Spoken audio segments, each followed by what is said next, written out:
Hey guys, tonight we delve into a world so utterly different from our own, it makes a camping trip in your backyard look like a 5-star resort. Imagine a time before smartphones, before a hot shower on demand, before most things you probably consider essential for basic comfort. We're going to wander, very, very carefully, through a hypothetical 24 hours in medieval times. Picture it. The crunch of straw underfoot, the perpetual damp chill in the air, the ever-present aroma of, we'll get to the aromas. Let's just say your modern sensibilities, your delicate constitution, your understandable attachment to not dying from a splinter. You probably won't survive this. It's a charming thought, isn't it? So before you get comfortable, take a moment to like the video and subscribe, but only if you genuinely enjoy what I do here. And hey, while you're at it, let me know in the comments where you're listening from and what time it is. It's always fascinating to see how far these little journeys reach. Now, dim the lights, maybe turn on a fan for that soft background hum, and let's ease into tonight's journey together. The first thing you register is the cold. Not just a bit nippy, like you've left a window open, but a deep penetrating cold that seems to emanate from the very earth beneath you, seeping through the lumpy straw mattress you optimistically call a bed. It's a damp cold, the kind that makes your joints ache even before you've tried to move them. You're curled up, a rough, thin woolen blanket pulled up to your chin, a blanket that smells faintly of wood smoke, unwashed bodies, and something vaguely animalistic. Your threadbare blanket, suspiciously damp in places you'd rather not investigate, offers about as much warmth as a stern look from your mother-in-law. Slowly, reluctantly, you peel open your eyes. It doesn't make much difference. The world is still a canvas of near-total blackness. There are no streetlights filtering through curtains here, no gentle glow from a charging phone. If you're lucky, a single shuttered window, more of an unglazed hole in the wattle and daub wall, might permit the faintest hint of pre-dawn grey. More likely, your only reference point is the dim, dying embers of last night's fire in the central hearth, a fire you desperately hope someone has the energy to rekindle soon. You lie there for a moment, listening. The silence of the deep night has given way to the subtle and not so subtle sounds of a medieval household stirring. A sniffle from your left, where your mother coughs a wet, chesty cough that seems to be her constant companion. A rustle in the straw near your feet. Could be your younger brother, could be a rat. The only smart device in this room is the rat that somehow figured out how to open the grain sack again. Further afield, through the thin walls, you hear the disgruntled grunt of a pig, the agitated clucking of chickens, and perhaps the distant, mournful lowing of a cow. This is your alarm clock, a symphony of discomfort and animal needs. Forget your 5-alarm fire drill. Your wake-up call is the urgent need to not freeze to your own straw mattress, coupled with the growing awareness of your own bodily functions. There's no bathroom down the hall, no heated toilet seat awaiting your arrival. That particular adventure is yet to come. For now, it's just the pressing reality of another day beginning in an era where survival itself is the primary occupation. You try to stretch, a small tentative movement, but your muscles protest, stiff and sore from yesterday's labour. The floor is cold, hard-packed earth. If you're slightly more affluent, you might have wooden boards, but they're still cold, still hard. And the air. Oh, the air. It's thick with the lingering smell of smoke from the fire that never quite ventilates properly, the stale scent of sleep, and the faint pervasive aroma of human waste that no amount of medieval air freshener, which by the way doesn't exist, could ever truly conquer. This period, particularly from the early 14th century onwards, saw parts of Europe, especially the North Atlantic, gripped by what climatologists call the Little Ice Age. This mainstream historical fact means your already chilly medieval morning might be significantly colder than it would have been a few centuries prior, with harsher winters and shorter growing seasons making life even more of a struggle. So this isn't just you being soft, it's objectively, historically, miserably cold. As you become more aware, you might perform a small, almost unconscious ritual. Some medieval people believed that stretching and yawning too widely upon waking could allow demons or ill spirits to enter the body through the open mouth. So, a quick, discreet sign of the cross made over your lips as you yawn is a common, almost instinctual protective gesture, a quirky little tidbit of daily superstition. Better safe than possessed before breakfast, right? The concept of time itself is a curious thing here. Historians still argue whether the average peasant truly understood the concept of time in the same minute-by-minute way we do, or if their days were governed more by natural cycles, sunrise, high noon, sunset, and the rhythm of agricultural tasks and church bells. There's no clock on the wall, no schedule to keep beyond the demands of the land, your lord, and your stomach. The sun, or rather its initial feeble promise, is your cue. You can hear more movement now. Your father is likely already up, his own hacking cough joining the morning chorus. Perhaps he's trying to coax the fire back to life, his silhouette a hunched shadow in the gloom. The thought of warmth, however smoky and inadequate, is a powerful motivator. But even that can't quite overcome the sheer, bone-deep weariness that clings to you. Every day starts like this, a battle against the cold, the damp and the darkness, a slow, reluctant climb back into consciousness and the harsh realities of your existence. Your 24 hours have barely begun, and already the comforts you take for granted are a distant, unimaginable dream. The day stretches before you, a landscape of toil and uncertainty, and it all begins here, in this cold, dark, smelly room. The pressure in your bladder, a dull ache that has been growing since before you fully woke, finally becomes insistent enough to demand action. It's a universal human need, but the medieval solution is anything but universally pleasant. You swing your legs out from under the rough blanket, your bare feet meeting the cold, unforgiving earth. For a moment, you consider the chamber pot tucked away in a corner of the one-room dwelling you share with your entire family. It's a simple earthenware pot, chipped and grim, and the thought of emptying it later is almost as unappealing as using it now. But at least it's inside. The alternative, especially if you're in a slightly more structured village or town, is the communal privy. This isn't so much a building as a designated spot, perhaps a rickety wooden structure built over a pit, or, in grander establishments like monasteries or castles, a slightly more sophisticated chute system leading to a cesspit or moat. If you're in a town, the garderobe was a common feature in castles, essentially a toilet built into the wall that emptied down the outside, often into the moat. Fun fact for castle attackers, sometimes these chutes were a weak point. You decide against the family pot, perhaps out of a fleeting sense of privacy, or maybe just because it's already perilously full from the night's contributions. So, you stumble towards the ill-fitting door, unlatching it with clumsy, cold-numbed fingers. A blast of even colder air greets you, carrying with it the complex bouquet of medieval morning, wood smoke, damp earth, animal dung, and the ever-present underlying scent of human waste that seems to cling to everything. It's not like they had Febreze back then. The best they could do was strew some herbs, which probably just made it smell like lavender-scented manure. Outside, the world is still cloaked in a murky twilight. The ground is uneven, muddy in places even if it hasn't rained recently, thanks to the general lack of drainage and the constant slop thrown from doorways. You pick your way carefully, your eyes slowly adjusting. Your destination might be a short walk, perhaps to the edge of the family plot if you're rural, or a more precarious journey down a narrow alley if you're in a budding town. Let's imagine you're heading for a communal privy. It's likely a shared facility, and privacy is a very loose concept. You might find yourself queuing, or at least exchanging groggy morning greetings with a neighbour who is similarly engaged. The structure itself is rudimentary, a plank with a hole, or perhaps two, over a pit. The smell, as you can imagine, is potent. It's a smell that permeates the wood, the earth, the very air around it. You try to breathe shallowly, you really, really try. And what about toilet paper? A quaint modern luxury. Your options are far more organic. Leaves are a popular choice, as is moss, or perhaps a handful of straw or hay, though you'd want to check that for thistles first. If you're slightly better off, you might have scraps of cloth, but these would be washed and reused, a thought that doesn't bear too much scrutiny. The Romans famously used a xylospongium or tussorium, a sponge on a stick, kept in a bucket of salt water or vinegar in communal latrines. Historians still argue whether each person had their own sponge or if it was, terrifyingly, shared.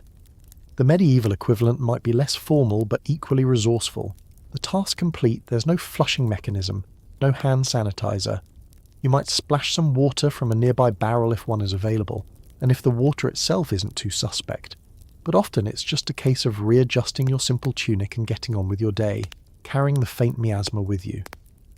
It's amazing how quickly one can become desensitized to odours that would make a modern person faint, or maybe not amazing, maybe just necessary. Now, about that chamber pot back in the hovel. Someone has to empty it. If it's your family's, the chore often falls to the women or younger members.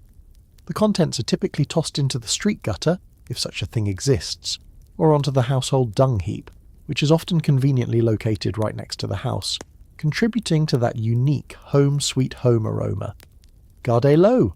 Watch out for the water, was a cry you might hear in more urban settings before the contents of a chamber pot rained down from an overhead window. It's one of those quirky tidbits that sounds almost amusing until you imagine yourself on the receiving end. Pedestrian rage was probably invented shortly after the second-story window. In larger towns and cities, the accumulation of waste in cesspits beneath privies was a significant problem. This brings us to the gong-farmer, or nightman. This was the individual with the deeply unenviable job of emptying these cesspits, usually at night to minimise the olfactory offence to the general populace. A mainstream historical fact is that gong farmers, despite the unpleasantness of their trade, were often relatively well paid due to the hazardous and repulsive nature of their work. They would shovel the accumulated night soil into carts and transport it out of the town, sometimes to be used as fertiliser. It was a vital job for urban sanitation, such as it was. Without them, cities would have been even more nightmarish. They were the unsung heroes of the medieval sewage system, if hero is the word you want for someone elbow-deep in centuries of human history. The concept of hygiene as we understand it, germ theory, antiseptic practices, is centuries away. People made connections between filth and disease, certainly, but the mechanisms weren't understood. So, while you might feel grubby and a bit disgusted by your morning ablutions, there isn't the same ingrained fear of germs. Still, the sheer, overwhelming presence of waste, the lack of clean water for washing, and the close proximity to it all are major contributors to why your hypothetical 24 hours are so perilous. One small cut, one unfortunate splash, and you could be introducing a host of bacteria into your system with no antibiotics to save you. So, as you step away from the privy, or turn from the emptied chamber pot, you're already carrying a microbial souvenir of your medieval morning. It's just another layer of the authentic experience. Right, so you've braved the pre-dawn chill and navigated the fragrant minefield of medieval morning necessaries. Your stomach is probably starting to rumble, a hollow ache that reminds you energy is a precious commodity, and yesterday's meagre supper is a distant memory. It's time for breakfast. But banish any thoughts of fluffy pancakes, crispy bacon, or a steaming mug of perfectly brewed coffee. The medieval breakfast, for the vast majority of the population, is a far more humble and often far less appealing affair. You shuffle back into the smoky confines of your one-room hovel. The fire in the central hearth is hopefully now crackling with a bit more enthusiasm, casting flickering shadows on the rough walls and providing a modicum of warmth. The air is still thick with smoke, as chimneys are either inefficient or, in poorer dwellings, entirely absent, with smoke finding its way out through a simple hole in the roof or the eaves. Your eyes will sting, you'll cough. This is normal. Consider it medieval aromatherapy. Very, very rustic. On a rough-hewn wooden table, or perhaps just a designated spot on the floor, the morning meal is laid out. Don't expect variety. Don't expect culinary artistry. The cornerstone of your breakfast, and indeed most meals, is bread. But this isn't the artisanal sourdough you might pick up from a fancy bakery. It's more likely to be a dense dark loaf made from rye or barley, possibly with oats or even peas mixed in if wheat is too expensive or scarce. It's coarse, heavy, and if it's not fresh from yesterday's baking, and it often isn't, it can be incredibly hard. Stale is its default setting. Sometimes it's so hard you might need to dip it into whatever liquid is available just to make it chewable. Think less crusty baguette and more edible doorstop. Alongside the bread, you might have a pottage. This is a staple medieval dish, a thick soup or stew made from grains, oats, barley, legumes, peas, beans, and whatever vegetables are in season, and available from your small garden plot, or foraged from the surrounding area. Onions, leeks, cabbage, carrots, and turnips are common ingredients. If you're lucky, There might be a scrap of bacon or some other preserved meat flavouring the pot, but often it's entirely vegetarian, not by choice, but by necessity. This pottage has likely been simmering almost continuously on the hearth, with new ingredients added as old ones are consumed. It's the medieval equivalent of a perpetual stew, a culinary marathon that never quite crosses the finish line. And to drink? Water is an option, but as we'll discuss later, finding clean, safe drinking water is a constant challenge. For many, the breakfast beverage of choice is ale or small beer. This isn't the potent, hoppy craft brew you might be imagining. Medieval small beer was low in alcohol content, often around 1 to 2%, and was a source of calories and hydration. The brewing process, involving boiling the water, actually made it safer to drink than water from potentially contaminated sources. So, yes, you might be starting your day with alcohol, but it's more about safety and sustenance than getting a morning buzz. Children, too, would drink small beer. Historians still argue whether the prevalence of ale consumption contributed to a perpetual state of mild inebriation in medieval society, or if the low alcohol content and the sheer physical demands of daily life rendered its effects negligible. There might also be milk, if your family owns a cow or goat and it's currently lactating, but it will be unpasteurised and needs to be consumed quickly before it spoils, especially in warmer weather, which admittedly isn't your current problem in this chilly dawn. Cheese, if available, would be a hard, sharp, and likely quite pungent variety, good for grating into pottage or eating with that rock-solid bread. Sweetness is a rare luxury. Sugar as we know it is an expensive import, available mainly to the wealthy. Honey is the more common sweetener, but even that is a valuable commodity. So your breakfast is predominantly savoury, starchy and monotonous. No sugary cereals, no fruit juice, unless it's been fermented into cider. No morning pastries. It's fuel, pure and simple. A quirky tidbit for your medieval breakfast experience. Sometimes, if the bread was particularly old and riddled with weevils, those delightful little beetles that infest stored grain, bakers or households might not discard it. Instead, the weevils would simply be considered an additional source of protein. Waste not, want not, especially when want not means don't starve. So, if your bread has a little extra crunch or an unexpected nutty flavour, try not to think about it too much. Just another day in paradise, right? Eating is a communal affair gathered around the fire. Table manners are evolving. You might have a wooden bowl and a spoon, perhaps a knife that you also use for everything else from mending tools to self-defence. Forks are not yet common for everyday eating in most of Europe. You use your hands, and the bread often serves as a convenient utensil or trencher. A thick slice of stale bread used as a plate, which could then be eaten itself, given to the dogs or distributed to the poor. A mainstream historical fact is that the concept of breakfast as a distinct named meal wasn't universally established in the early medieval period in the way it is today. For some, especially labourers, the first meal of the day might be taken a bit later, after a few hours of work, and might be called prandium, or a similar term. The word breakfast literally means breaking the fast of the night, and its importance and timing could vary by social class, occupation, and even religious observance, as fasting was a common religious practice. So, you sit there, gnawing on your tough bread, spooning up your bland pottage, and washing it down with weak ale, the smoke stinging your eyes, the chills still in your bones. This isn't a leisurely meal. It's a functional refueling stop before the real work of the day begins. And as you consume these meagre, possibly weevil-enhanced calories, you can only hope they'll be enough to sustain you through the hours of toil that lie ahead. The day is young, and it's already demanding every ounce of your resilience. With the dubious delights of your medieval breakfast, the rock-hard bread, the perpetual pottage, the slightly safer-than-water ale, settled uneasily in your stomach, it's time to face the primary occupation of probably 90% of the medieval population, agriculture.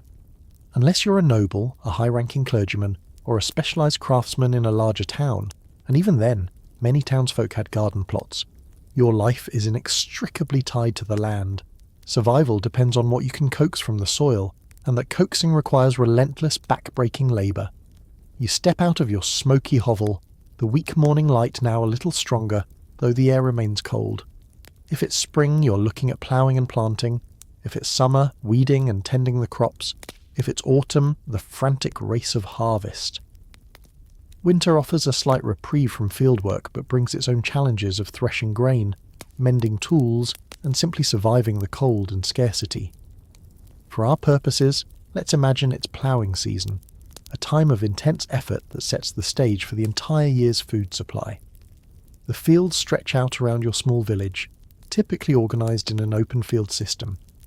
This mainstream historical fact meant that the arable land was divided into large fields, which were then subdivided into narrow strips cultivated by individual peasant families.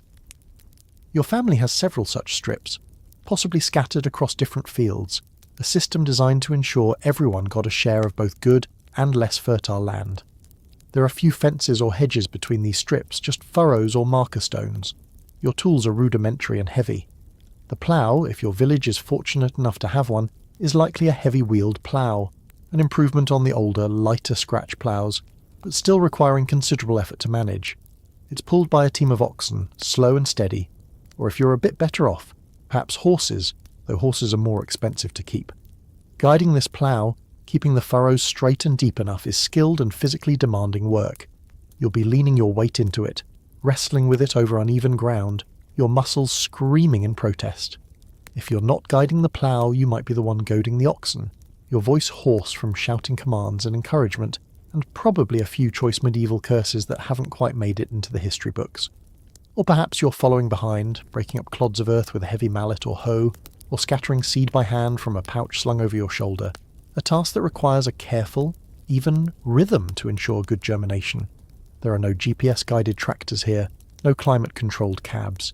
It's just you, the earth, the straining animals, and the relentless sky.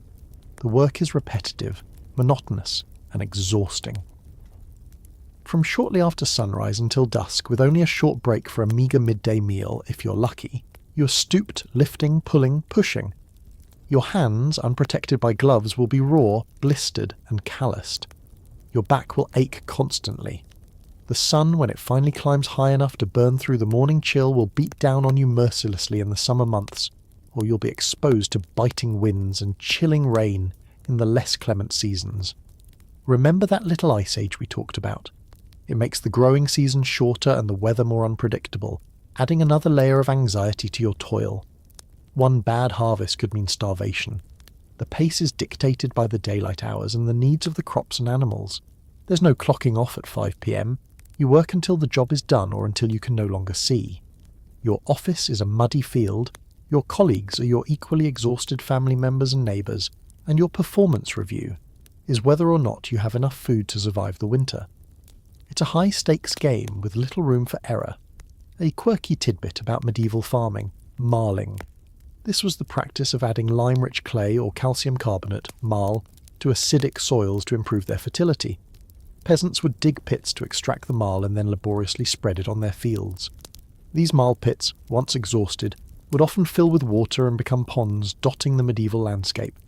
It was an ancient form of soil improvement, long before chemical fertilizers, and a testament to the ingenuity and hard labour involved in trying to make the land productive. It was also incredibly hard work, adding yet another strenuous task to the agricultural calendar. The social structure of the countryside is also evident in the fields. Most likely you're a serf, bound to the land owned by a lord, be it a knight, a baron, or a monastic order. This means you owe your lord a certain number of days of labour each week work, on his demesne, his personal land. In addition to farming your own strips to feed your family, you also owe him a portion of your own harvest, various feudal dues, and fees for using his mill to grind your grain or his oven to bake your bread. It's a system designed to extract surplus from your labour to support the ruling class. Historians still argue about the exact degree of autonomy versus exploitation experienced by serfs, as conditions varied significantly by region and over time, but the fundamental lack of freedom and the heavy burden of obligations are undeniable. The ever-present threat is not just exhaustion or injury, but also the weather. A drought can wither your crops in the field. Too much rain can rot them or make harvesting impossible. A hailstorm can flatten an entire year's work in minutes. There's no crop insurance, no government subsidies. You pray, you watch the sky, and you work. The sounds of the field are the creak of the plough, the grunt of the oxen, the calls of your fellow workers, the chirping of birds, perhaps looking for an easy meal of scattered seed or turned up worms, and the sigh of the wind. The smells are of freshly turned earth, animal sweat, your own unwashed body, and perhaps the distant scent of wood smoke from the village. It's an immersive sensory experience, but one born of pure, unadulterated toil. After just a few hours of this, your modern body, unaccustomed to such prolonged, intense physical exertion, would be screaming for mercy. Your 24 hours are far from over, and the most physically demanding part of your day is in full swing. Every calorie consumed at breakfast is being burned, and then some. Let's imagine, for a moment, that you're not a serf tied to the endless drudgery of the fields, or perhaps today is a day when your obligations take you, or you have a specific reason to venture, into a nearby medieval town. This isn't a pleasant stroll down a charming cobblestone lane, mind you. Navigating the streets of a medieval town is an adventure in itself, a hazardous obstacle course that would make a modern health and safety inspector break out in a cold sweat and possibly resign on the spot. As you approach the town, the first thing you might notice, apart from the defensive walls and gate if it's a town of any significance, is the increasing density of smells. Remember that charming background aroma of waste we've already encountered. Amplify it. Concentrate it. Add in the odours of various crafts and trades, the acrid smell of tanning leather, the pungent aroma of dyeing vats, the smoke from countless hearths and forges, the scent of animals being butchered in the open air, and the general, pervasive smell of unwashed humanity packed into close quarters. It's a rich tapestry of olfactory experiences, most of them unpleasant. If the town is prosperous, it might have some paved streets, at least in the main thoroughfares. But paved is a relative term. It could mean rough cobblestones, uneven and treacherous, especially when wet or icy. More commonly, especially in smaller towns or less important streets, you're looking at dirt paths, churned into a muddy morass by rain, foot traffic, cartwheels and animal hooves. There's no organised street cleaning, no sanitation department. Rubbish, food scraps, broken pottery, old clothes, animal bones, and anything else people wanted to get rid of is simply tossed out of houses and shops into the street. It's the medieval equivalent of out of sight, out of mind, except it's very much in sight and very much underfoot. Remember that delightful cry of Gardez we talked about? In a town with multi-storey buildings packed close together, the risk of an unwelcome shower from an overhead window is significantly higher. You quickly learn to walk in the middle of the street, if the street is wide enough, or to hug the walls while keeping a wary eye on the windows above. It's like a real-life game of dodgeball, only the projectiles are far less hygienic. Some towns had regulations about when and how waste could be thrown, but enforcement was patchy at best. Animals are everywhere. Dogs, cats, though their association with witchcraft sometimes made them unpopular, pigs, chickens, and even escaped livestock roam freely, foraging amongst the refuse. They add their own contributions to the general filth. The streets are, in effect, a communal dumping ground and an open-air barnyard. Imagine trying to navigate that in your simple leather turn shoes, which offer little protection against mud, muck, or whatever squishy surprise awaits your next step. You'd be longing for a sturdy pair of wellies, or possibly a hazmat suit. Drainage, if it exists at all, is usually in the form of open gutters running down the centre or sides of the street. These channels carry away rainwater, but also overflow from cesspits, slaughterhouse runoff, and all the other liquid waste the town produces. They are often choked with filth and emit their own special fragrance. Crossing these kennels, as they were sometimes called, could require a nimble leap or a resigned wade. The streets are also incredibly crowded, especially on market days. People, animals, handcarts, pack horses, and perhaps even the occasional nobleman on horseback or a heavy ox-drawn wagon are all vying for space on these narrow winding paths. There are no traffic lights, no pedestrian crossings, no sidewalks to speak of. It's a chaotic, jostling, noisy environment. Hawkers shout their wares, beggars plead for alms, children dart underfoot, and conversations are carried on at high volume to be heard above the general din. Pickpockets and cut purses thrive in such crowds, so you'd need to keep a firm hand on any valuables. Not that you, as our hypothetical time traveller, are likely to have many. A mainstream historical fact is that medieval towns, despite their squalor by modern standards, were centres of commerce, innovation, and a growing middle class of merchants and artisans. They offered opportunities not available in the feudal countryside, and their charters often granted inhabitants certain freedoms and legal rights distinct from those of serfs. This town air makes free, Stadtluft macht frei, principle was a powerful magnet for people seeking to escape the bonds of manorialism. Overhanging buildings are a common architectural feature. To maximise living space on narrow plots, upper stories often jutted out over the street below, creating jetties. While this provided some shelter from rain, or worse, it also made the streets darker, narrower, and more claustrophobic, further trapping the already stagnant air. Historians still argue whether these jetties were primarily for space, or if they also served a structural purpose in timber-framed buildings, but their impact on the urban streetscape was significant. A quirky tidbit: some medieval towns had specific regulations for certain smelly trades. Butchers, tanners and dyers, for example, might be restricted to certain areas of the town, often downwind or near a river where their waste products could be more easily, though not necessarily more hygienically, disposed of. This early form of zoning was less about aesthetics and more about trying to make the rest of the town marginally less unbearable. If you found yourself in the tanner's quarter, you'd know it by the smell long before you saw any signs. The tanning process often involved using urine or dog dung to soften hides, so you can imagine the delightful aroma. It makes that gong-farmer's job seem almost pleasant by comparison. So, as you trudge through these treacherous urban pathways, your senses are under constant assault.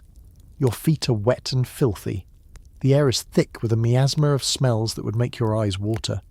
The noise is deafening, and every step is a potential hazard, from slipping in the muck to being drenched from above or having your pocket picked. It's a far cry from a pleasant city walk. This is urban life before sanitation, before planning, before personal space was really a thing, and you're right in the thick of it. Just try not to breathe too deeply. Having braved the perilous gauntlet of the town's streets, perhaps your errand, or simple, morbid curiosity, leads you to the heart of urban life, the marketplace. If the streets were a chaotic assault on the senses, the medieval market is that experience turned up to 11, a vibrant, pulsating and utterly overwhelming concentration of commerce, humanity, and yet more smells.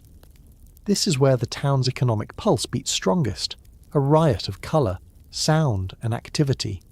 Even before you see it, you'll hear it. The din is incredible. Merchants hawking their wares in loud repetitive calls, animals, chickens clucking, pigs squealing, sheep bleating, destined for sale or slaughter, the clang of a blacksmith's hammer from a nearby stall, the chatter of hundreds of conversations, the cries of children, perhaps even the music of an itinerant minstrel trying to earn a few coins. It's a cacophony that fills the air, a human soundscape far removed from the relative quiet of the fields. Then come the smells. Oh, the smells. Overlay the general street aroma with the specific sense of everything being bought and sold. Freshly baked bread, a genuinely pleasant aroma for once. Pungent cheeses, smoked fish, live animals and their inevitable byproducts, fragrant herbs and spices, if it's a larger market catering to wealthier clientele, ripening fruit, wilting vegetables, the metallic tang of new tools, the earthy smell of pottery, the scent of wool and linen textiles, and of course, underpinning it all, the smell of the crowd itself, unwashed bodies, bad breath, and the general effluvia of a pre-sanitizer world. It's a lot to take in. You might find yourself unconsciously holding your breath, or wishing you'd brought a sprig of rosemary to sniff, like some medieval noble might. Visually, it's a kaleidoscope. Stalls are set up, often just trestle tables or blankets laid on the ground, piled high with goods. Brightly coloured textiles, if you're in a region known for dyeing, gleaming or not so gleaming metalwork, an array of foodstuffs in various states of freshness. People from all walks of life throng the marketplace, peasants from the surrounding countryside bringing in their surplus produce or a scrawny chicken to sell, town dwellers doing their daily or weekly shopping, merchants negotiating deals, servants running errands for their wealthy masters, local officials perhaps keeping an eye on things and collecting market tolls. The concept of freshness is somewhat different here. Without refrigeration, food spoilage is a constant concern. You learn to be a discerning customer, relying on your senses, sight, smell and touch, though prodding the merchandise too much might earn you a glare from the vendor. Meat might be displayed hanging in the open air, attracting flies. Fish, unless it's freshly caught from a nearby river or pond, is often salted, smoked, or dried to preserve it. Fruits and vegetables are seasonal. There are no year-round strawberries flown in from distant lands. You buy what's available, when it's available. This reliance on seasonal and local produce is a mainstream historical fact that shaped medieval diets profoundly. Prices not fixed, haggling is expected, an art form practiced with vigour by both buyer and seller. You'd witness animated discussions, theatrical gestures, feigned outrage, and eventual compromise. It's a lively dance of commerce. For you, an inexperienced time traveller trying to buy anything would be a quick way to get thoroughly fleeced. You'd be paying the tourist tax centuries before tourism was a thing. You might see specialised areas within the market. Perhaps there's a row for the butchers, another for the bakers, though sometimes bakers sold directly from their shops, a section for a fishmonger, stalls selling pottery, others with wooden tools or simple household goods. In larger towns, certain streets might be named after the predominant trade conducted there. Milk Street, Ironmonger Lane, Poultry, a lingering echo of this market-driven organisation. A quirky tidbit about medieval markets, the buttercross, or high cross. Many market towns had a central stone structure, often elaborately carved and sometimes covered, which served as a focal point for the market. Butter, eggs, and other dairy products were often sold here, perhaps because the stone offered a slightly cooler surface. These crosses also served as places for public announcements, proclamations, and sometimes even sermons or punishments. They were the communal notice board and speaker's corner of their day. If you saw a crowd gathered around the cross, something was definitely up. Weights and measures are another area ripe for, let's call it, creative interpretation. While towns often had official standards, particular weight or a specific length kept by the authorities, ensuring that every vendor used them accurately was a constant struggle. Tales of merchants using false-bottomed measures or doctored scales were common. Dishonest bakers, for instance, who sold underweight loaves, could face severe punishments, like being dragged through the streets on a hurdle with the offending loaf tied around their neck. It was a very public form of shaming. Historians still argue about the general level of commercial honesty versus an anything goes attitude in these markets, but the existence of such specific punishments for fraud suggests it was a significant concern. Beyond the buying and selling, the market is a social hub. It's where you catch up on news and gossip, see people from neighbouring villages, arrange meetings, or simply observe the flow of life. It's a place of opportunity, but also of potential conflict. Disputes can flare up quickly, and the general crush of people can make it an edgy environment. As you wander, or are perhaps shoved through the throng, you are bombarded with stimuli. A vendor thrusts a piece of cheese under your nose, another shouts about the unparalleled quality of his woolen cloth. A stray dog sniffs at your ankles. The sheer density of human interaction, the lack of personal space, the constant negotiation for passage through the crowd. It's exhausting in a different way from field labour, but exhausting nonetheless. Your 24 hours in medieval times are proving to be a relentless test of your senses and your nerves, and you haven't even had lunch yet. Let's say, amidst the chaos of the medieval town, or perhaps back in your slightly less chaotic but equally unhygienic village, you sustain a minor injury. Maybe you stumbled on an uneven street and grazed your knee, or a tool slipped during your field labour and gave you a nasty cut. Or perhaps it's not an injury, but a persistent cough, a fever, or a toothache that's become unbearable. In the 21st century, you'd probably reach for a first aid kit, an over-the-counter remedy, or make a doctor's appointment. In medieval times, your options are far more limited, and often far more alarming. Your next stop might be the local apothecary, or if you're in a more rural setting, the village wisewoman or barber-surgeon. Forget sterile clinics and reassuringly scientific explanations. The medieval understanding of medicine is a complex blend of ancient Greek theories, primarily those of Galen, emphasizing the four humours: blood, phlegm, yellow bile and black bile, Christian dogma, folk remedies, and a healthy dose of superstition. Illness is often seen as an imbalance of these humours, or sometimes as a punishment from God, or even the result of witchcraft or malevolent spirits. If you're in a town, you might seek out an apothecary. Their shops are often fragrant with herbs, spices, and strange concoctions, but don't let the pleasant smells fool you. The apothecary is primarily a dispenser of medicinal ingredients, many of which sound bizarre or downright disgusting to modern ears. Think dried toad, woodlice, powdered stag's horn, viper's flesh, or crab's eyes, which were actually concretions from crayfish, not literal crab eyeballs, though that's hardly more appealing. These would be compounded into potions, powders, or ointments. Remember our chat about the gong-farmer? Well, human urine and animal dung were also common ingredients in some remedies, valued for their perceived warming or drawing properties. You might be prescribed a poultice of warm cow dung for that grazed knee. Delicious. Then there's the barber-surgeon. In an era where formal medical training is scarce and surgeries are brutal, often fatal last resort, barbers often double as surgeons. Their primary skill is cutting hair and shaving beards, but since they have sharp tools and a steady hand, one hopes, they also undertake minor surgical procedures, bloodletting, tooth extraction, lancing boils, and even amputations. There's no anaesthetic beyond a stiff drink of alcohol, or perhaps an opium-based draught if you're very lucky and very wealthy. Infection is an almost guaranteed complication, as germ theory is centuries away, and tools are rarely cleaned effectively between patients. A visit to the barber-surgeon is a terrifying prospect. That toothache? He'll likely yank it out with a fearsome-looking pair of pliers without anaesthetic, and you'll just have to hope he gets the right one and doesn't break your jaw in the process. Bloodletting is a particularly common treatment for a vast array of ailments. The theory is that most illnesses are caused by an excess of blood, so removing some will restore balance to the humours. This could be done by venesection, cutting a vein, often in the arm, or by using leeches. Leeches, those charming little bloodsuckers, were highly valued in medieval medicine. You might have a couple applied to your temple for a headache, or near an inflamed joint. It's a mainstream historical fact that leechcraft was a sophisticated practice, with specific types of leeches preferred for different conditions, and detailed charts showing the best points on the body for their application. Leeches were even farmed in special ponds. If you consult a university-trained physician, which is an option mostly for the wealthy in larger urban centres, you'll get a more theoretical approach.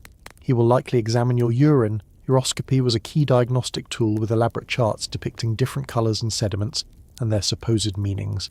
Take your pulse and ask about your diet and lifestyle.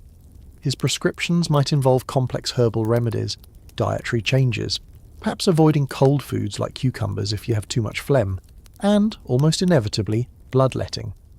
Historians still argue about the efficacy of university-trained physicians versus the more practical hands-on approach of barber-surgeons or folk healers for common ailments, given that much of the learned medicine was based on flawed ancient theories. A quirky tidbit: the doctrine of signatures. This was a belief that God had marked plants and other natural substances to indicate their medicinal uses. For example, a plant with heart-shaped leaves might be used for heart conditions, or a plant with yellow flowers, like celandine, for jaundice, which causes yellowing of the skin. Walnuts, resembling brains, were thought to be good for head ailments. It's a form of sympathetic magic woven into herbalism, a charmingly simplistic but utterly unscientific approach to pharmacology. So if your apothecary hands you something that looks suspiciously like the ailment you're suffering from, don't be surprised. What about that grazed knee? If you're lucky, it might be cleaned with wine, which has some antiseptic properties due to the alcohol, or vinegar. It might be dressed with a poultice of herbs known for their healing properties, like comfrey or yarrow. Cobwebs were sometimes used to staunch bleeding, which, while sounding unsanitary, might have inadvertently introduced some antibiotic mould compounds. However, infection is the great enemy. Without antibiotics, even as to see, small wound can turn septic, leading to fever, amputation, or death. Your chances of surviving a serious infection are slim, so as you sit there, perhaps with a leech happily draining your excess blood, or contemplating a poultice made of ingredients you'd rather not identify, you're at the mercy of medieval medical understanding. The practitioners are generally doing their best with the knowledge they have, but that knowledge is often a dangerous mix of the ineffective and the actively harmful.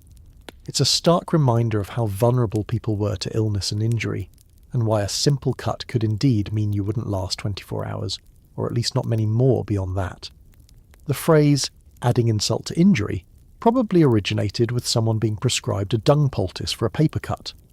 While you're contemplating the dubious medical care, or perhaps just trying to get through your day of toil or town navigation, another fundamental need presses: hydration.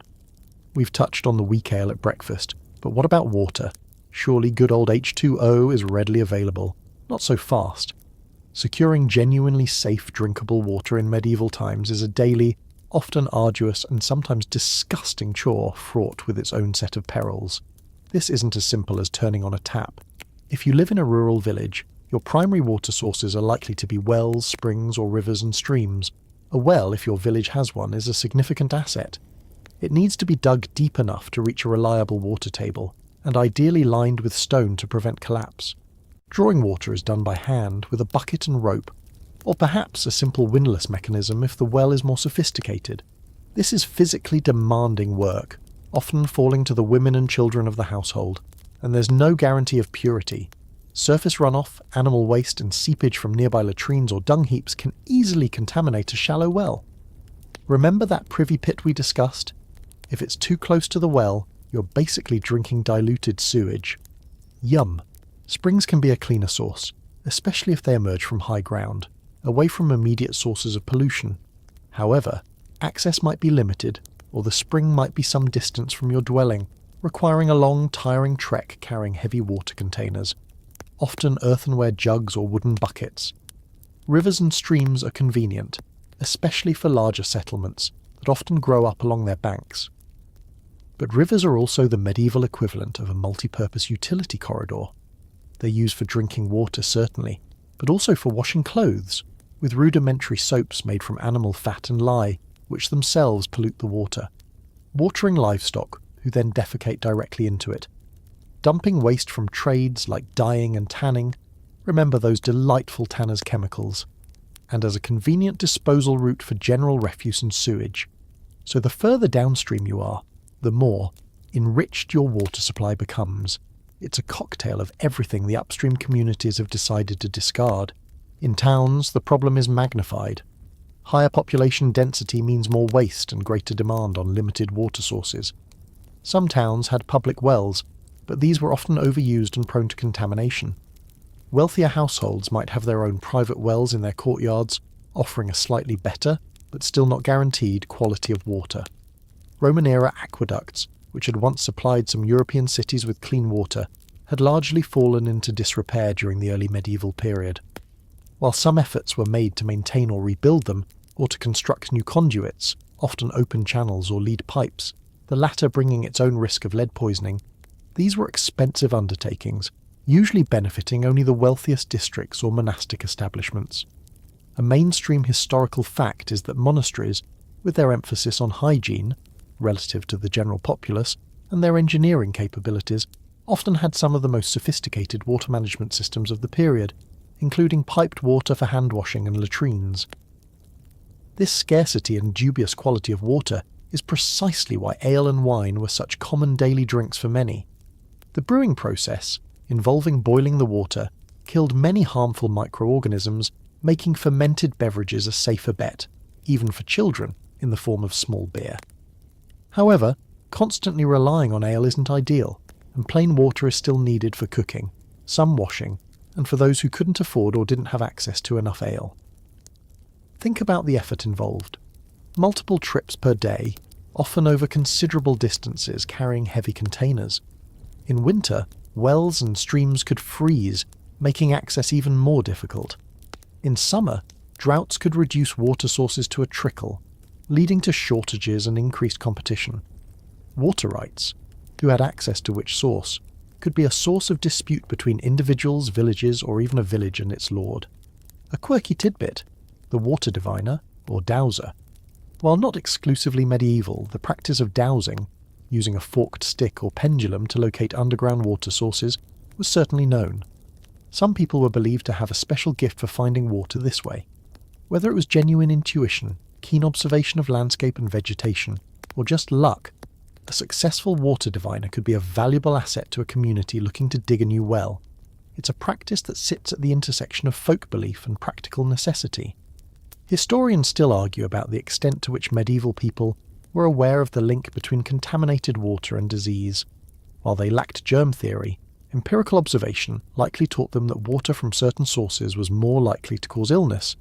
Dysentery, typhoid, cholera, and other waterborne diseases were rampant.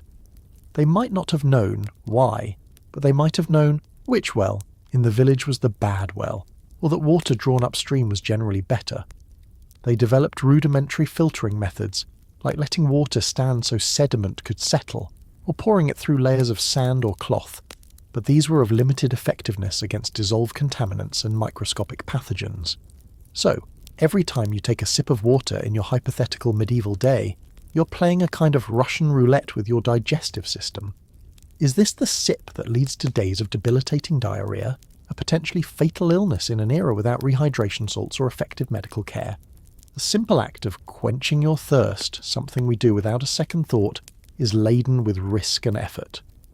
Your water bottle, with its filtered, readily available contents, is a miracle of modern technology by comparison. Back here you lift the heavy bucket, hoping the contents are more life-giving than life-threatening, and you really, really hope that what you just scooped up isn't directly downstream from where your neighbour just mucked out his pigsty.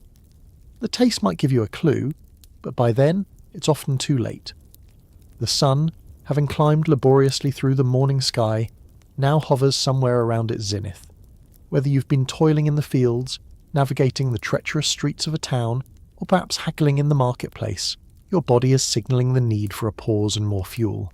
It's time for the midday meal. But if your breakfast was a grim affair, don't expect a significant culinary upgrade for lunch. For most medieval people, this is another functional, often meagre, repast designed more for sustenance than pleasure. If you're a peasant working in the fields, your lunch break is likely taken right there, amidst the dirt and the crops. You might find a patch of shade under a tree if one is conveniently located, or simply sit on the ground. There's no designated lunchroom, no comfortable chairs. Your meal is something portable, carried with you from the hovel in a cloth bag or a simple wooden container. What's on the menu? More bread, almost certainly. That same dense, dark and likely stale loaf from breakfast makes a reappearance. It's the medieval carbohydrate cornerstone. Alongside it, you might have a hunk of cheese, again probably a hard, sharp variety that travels well. An onion, eaten raw like an apple, provides a pungent crunch and some vitamins. Perhaps a leek or a carrot if they're in season, and you had one to spare from the garden. If you're particularly fortunate, there might be a piece of dried or salted meat, or a hard-boiled egg. But for many it's a largely vegetarian affair, dictated by what's cheap and available. Pottage, that ever-present stew, might make an appearance if you're working close enough to home to fetch some, or if someone brings it out to the field workers. But more often the midday meal in the field is cold and dry. Imagine trying to get that hard bread down with a dry throat, especially if your water supply for the day is limited or unappetizing. It's a far cry from a leisurely picnic. To drink, it's likely more of that small beer or ale you had at breakfast, carried in a water skin or a wooden flask. Or, if you're relying on water, it's whatever you managed to draw from the well or stream that morning, hoping it's not too flavourful. In a town setting, if you're an artisan or labourer, you might have a similar packed meal, or you could purchase something from a street vendor. Cooked food sellers, or cook shops, were a feature of medieval towns catering to travellers, poorer townsfolk without their own cooking facilities, or those who simply wanted a quick hot meal. Here you might find meat pies, of occasionally dubious filling. Mystery meat was definitely a medieval concept. Pasties, roasted, meats, if you could afford them, or bowls of pottage or soup. Hygiene standards in these cookshops were, shall we say, variable. It was a gamble. You might get a decent filling meal, or you might get a raging case of food poisoning. Always check for a good crowd. A popular stall was usually a safer bet, the medieval equivalent of online reviews, a mainstream historical fact. For the nobility and wealthy merchants, the main meal of the day was often dinner, taken sometime between late morning and mid-afternoon. The exact timing varied and shifted over centuries. This could be an elaborate multi-course affair, featuring a variety of roasted meats, rich sauces, expensive spices, and fine wines. For the common person, however, the midday meal was simpler and often called nuns or noonings, reflecting its timing around the nuns, the 9th hour after sunrise, which was one of the canonical hours of prayer. The word lunch as a term for a light midday meal came into common usage much later. A quirky tidbit about medieval eating habits: the void. After a substantial meal, especially in wealthier households, there would sometimes be a final light course called the void or issue. This often consisted of wafers, candied spices, believed to aid digestion, fruit and wine intended to clear the table and settle the stomach. For our peasant in the field, the void is more likely the empty space in their stomach that the meagre meal didn't quite fill. Perhaps they can look forward to a nice, refreshing void of disappointment after their dry bread and onion. Historians still argue about the nutritional adequacy of the average medieval peasant diet. While it was often monotonous and heavily reliant on grains, it wasn't necessarily always deficient, especially if they had access to a decent garden plot for vegetables and legumes, and perhaps some foraged foods. However, it was precarious. A bad harvest, a harsh winter, or the loss of a crucial animal like a milk cow could quickly tip a family into malnutrition and starvation. The hunger gap, the period in late spring before the new crops were ready, when last year's stores were running low, was a particularly dangerous time, so you sit there, quickly consuming your midday morsels. There's no lingering over coffee, no leisurely chat. The break is short, the demands of the day are pressing. The sun is high, and there are still hours of work ahead before you can think about returning home. This meal is purely functional, a pit stop to refuel the body for the afternoon's labour. It's probably not very satisfying, possibly not very safe if it came from a questionable cookshop, and certainly not very exciting. As you chew your tough bread and raw onion, you might glance at your fellow workers, their faces grimy and streaked with sweat, their expressions stoic. There's a shared understanding of the hardship, a quiet camaraderie born of common toil. But there's little energy for conversation beyond what's necessary. Every calorie counts. This brief pause, this unappetizing refuel, is just another checkpoint in your 24-hour medieval endurance test. It offers little comfort, little respite, just the bare minimum to keep you going. And as you swallow the last gritty mouthful, the fields, the workshop, or the perilous town streets are already calling you back. The afternoon stretches before you, promising more of the same. As your day progresses, whether you're toiling in the sun-baked fields or navigating the crowded, fragrant streets of a medieval town, you might, if you're particularly unlucky, or perhaps just in the wrong place at the wrong time, bear witness to another stark reality of this era, the swift and often brutal administration of justice. Forget lengthy trials, appeals processes, and forensic science.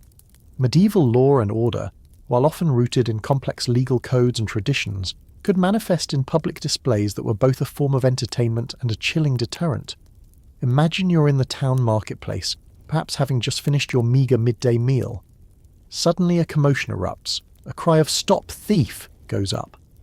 The crowd parts, and you see a figure darting through the stalls, pursued by an angry merchant and a couple of burly town guards or watchmen. If caught, the thief's fate could be decided remarkably quickly. Justice in medieval times was often very public and very physical. The aim was not just to punish the offender, but also to make an example of them, reinforcing social order and discouraging others from similar transgressions. For petty crimes like minor theft, the punishments could include public humiliation. The culprit might be put in the stocks or a pillory.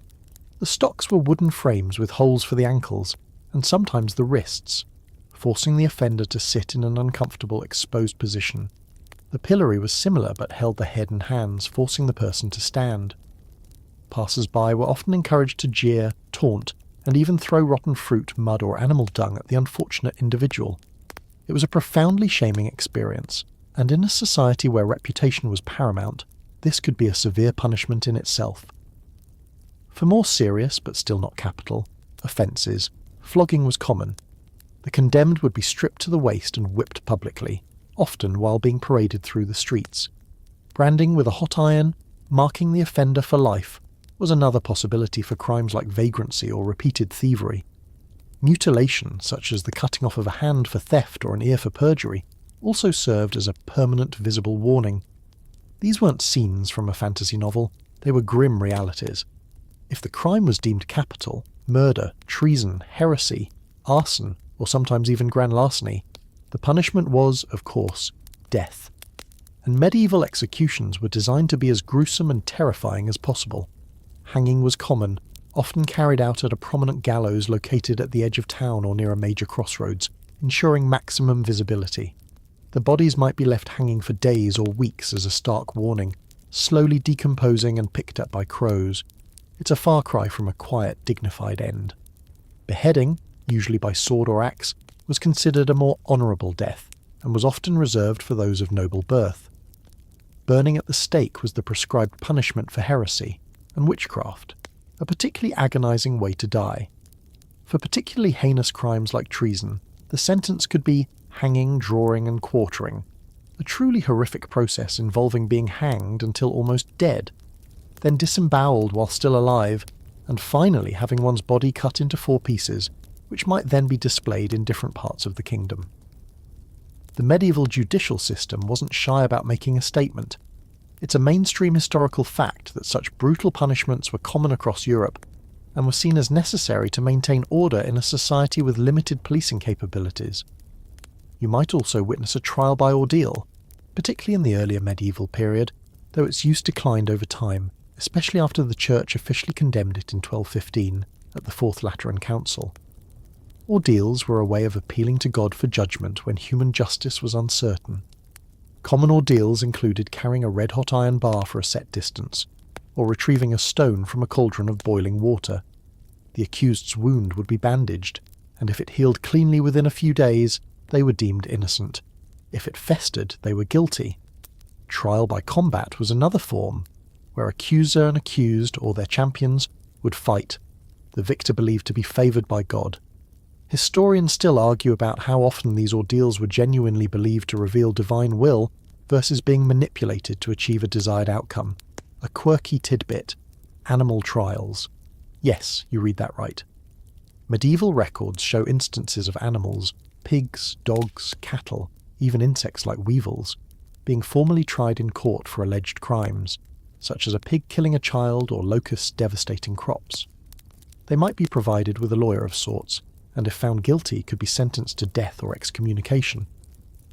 This practice seems utterly bizarre to us, but it reflects a worldview where the lines between the human, natural and supernatural realms were more blurred, and where all of creation was seen as subject to God's law. Imagine the court stenographer trying to get an accurate testimony from a sow. Does the pig oink yes or no to the charge of aggravated assault with a snout?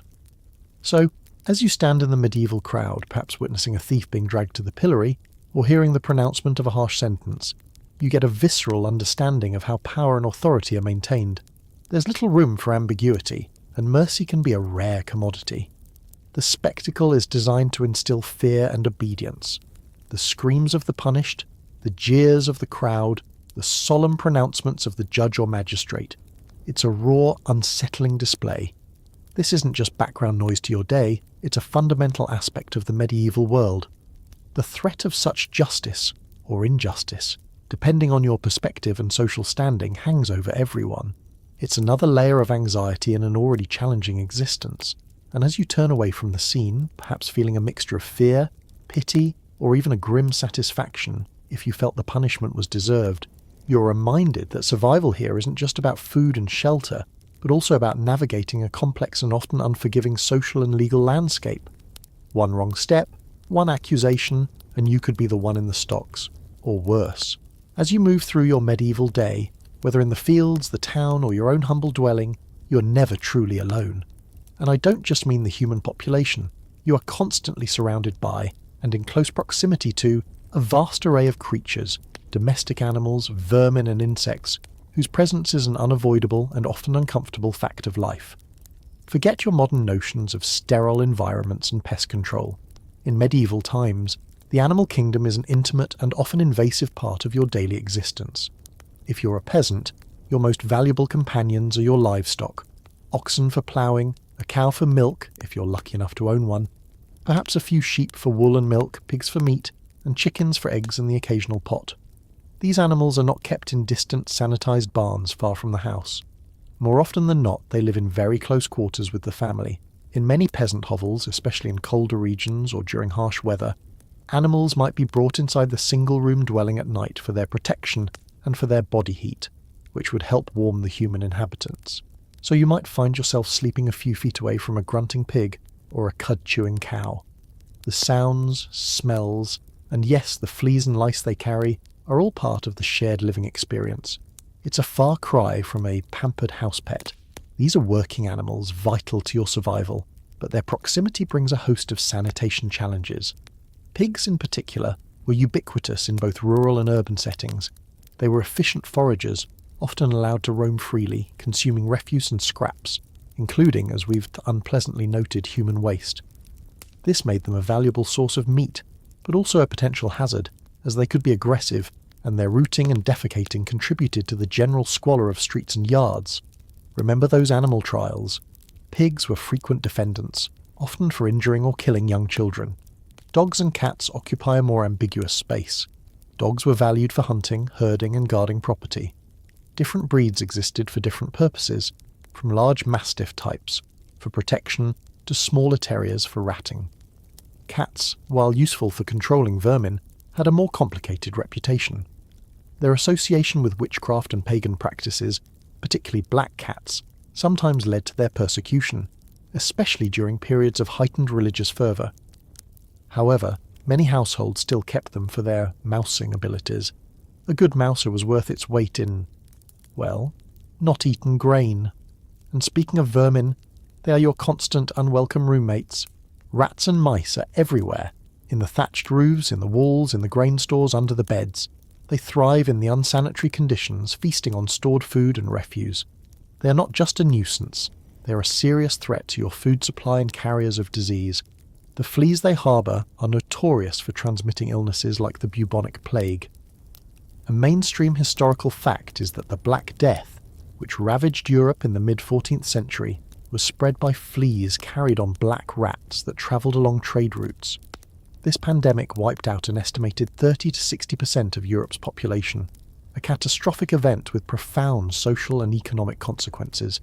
Your efforts to protect your food stores from these pests are relentless, but often futile. Grain might be stored in earthenware pots, wooden chests, or hung from the rafters in sacks, but determined rodents often find a way in. You might have a cat, or a terrier, or set rudimentary traps, but it's an ongoing battle you rarely win decisively. You just learn to live with a certain amount of loss, and perhaps, like with the weevils in your bread, you try not to think too hard about what else might have nibbled on your food before you did. Then there are the insects. Oh, the glorious, swarming, biting, itching insects. Flies are abundant, attracted by the omnipresent waste, food scraps and livestock. They buzz around your food, land on your face, and generally make a nuisance of themselves. Mosquitoes breed in any standing water, and in an era without window screens they have free access to you, especially at night. Their bites are itchy, and they too can transmit diseases. And then there are the more personal pests, lice and fleas. These are an accepted part of life for most people. Regular bathing is a luxury, and clothing is often worn for extended periods without washing. We'll get to your Scratchy wardrobe soon. This creates a perfect habitat for body lice and fleas. You scratch. Everyone scratches. Delousing by picking them off by hand, or using fine-toothed combs, often made of bone or wood, is a common grooming activity, sometimes a social one. Remember those romantic depictions of medieval ladies having their hair elaborately dressed? Part of that process might well have involved a thorough delousing. A quirky tidbit: flea fur. Some wealthy ladies in the later medieval period wore small animal furs, like marten or sable, called flea furs or zibellini, draped over their shoulders or held in their hands. The idea was that fleas would be attracted to the warmth of the fur rather than the lady herself. Whether this was effective or just a fashionable way to acknowledge an unavoidable problem is debatable, but it's a rather charmingly direct approach to pest management. Imagine a modern celebrity walking the red carpet with a flea fur. It would certainly be a conversation starter. Bedbugs are another delightful companion, infesting straw mattresses and wooden bed frames, emerging at night to feed on unsuspecting sleepers. You wake up with itchy welts, another small misery to add to your collection. Historians still argue about the overall impact of these constant creature discomforts on medieval people's psyche and health beyond the obvious disease vectors. Did the constant itching, the awareness of vermin, the proximity to animal filth contribute to a general sense of unease or fatalism, or did people simply become inured to it as a normal part of existence? It's hard to say, but it certainly paints a picture of a life lived in much closer, and often less pleasant, contact with the animal world than most of us experience today. So as you go about your day, swatting at flies, feeling the occasional suspicious itch, hearing the rustle of unseen creatures in the walls, you are starkly reminded that this world is shared. There are no pesticides, no exterminators on call, no hermetically sealed homes. The boundary between the human and animal realm is porous, almost non-existent. These creatures are not just a minor annoyance, they are a constant presence impacting your food, your health, and your comfort. Just another charming feature of your 24-hour medieval experience. Try not to let the bedbugs bite too much. Now, let's talk about what you're wearing as you navigate this challenging medieval world. Swatting at flies and hoping your lunch wasn't pre-nibbled by rats. Your wardrobe is not going to win any fashion awards by modern standards, nor is it designed for comfort or convenience. Medieval clothing for the common person is primarily functional, durable, and frankly, probably quite uncomfortable and not particularly clean. The primary fabric for most of your garments is wool. Sheep were a vital part of the medieval economy, and wool was a versatile material, warm, reasonably water-resistant when lanolin-rich and durable. However, medieval wool processing was not as refined as today. The wool could be coarse, scratchy, and heavy. Imagine wearing a thick, slightly greasy and decidedly itchy sweater, not just as an outer layer, but as your main clothing, directly against your skin. That's the starting point. Your basic undergarment, if you're a man, is a linen shirt or smock called a chemise, or camisa, reaching to the knees or mid-thigh.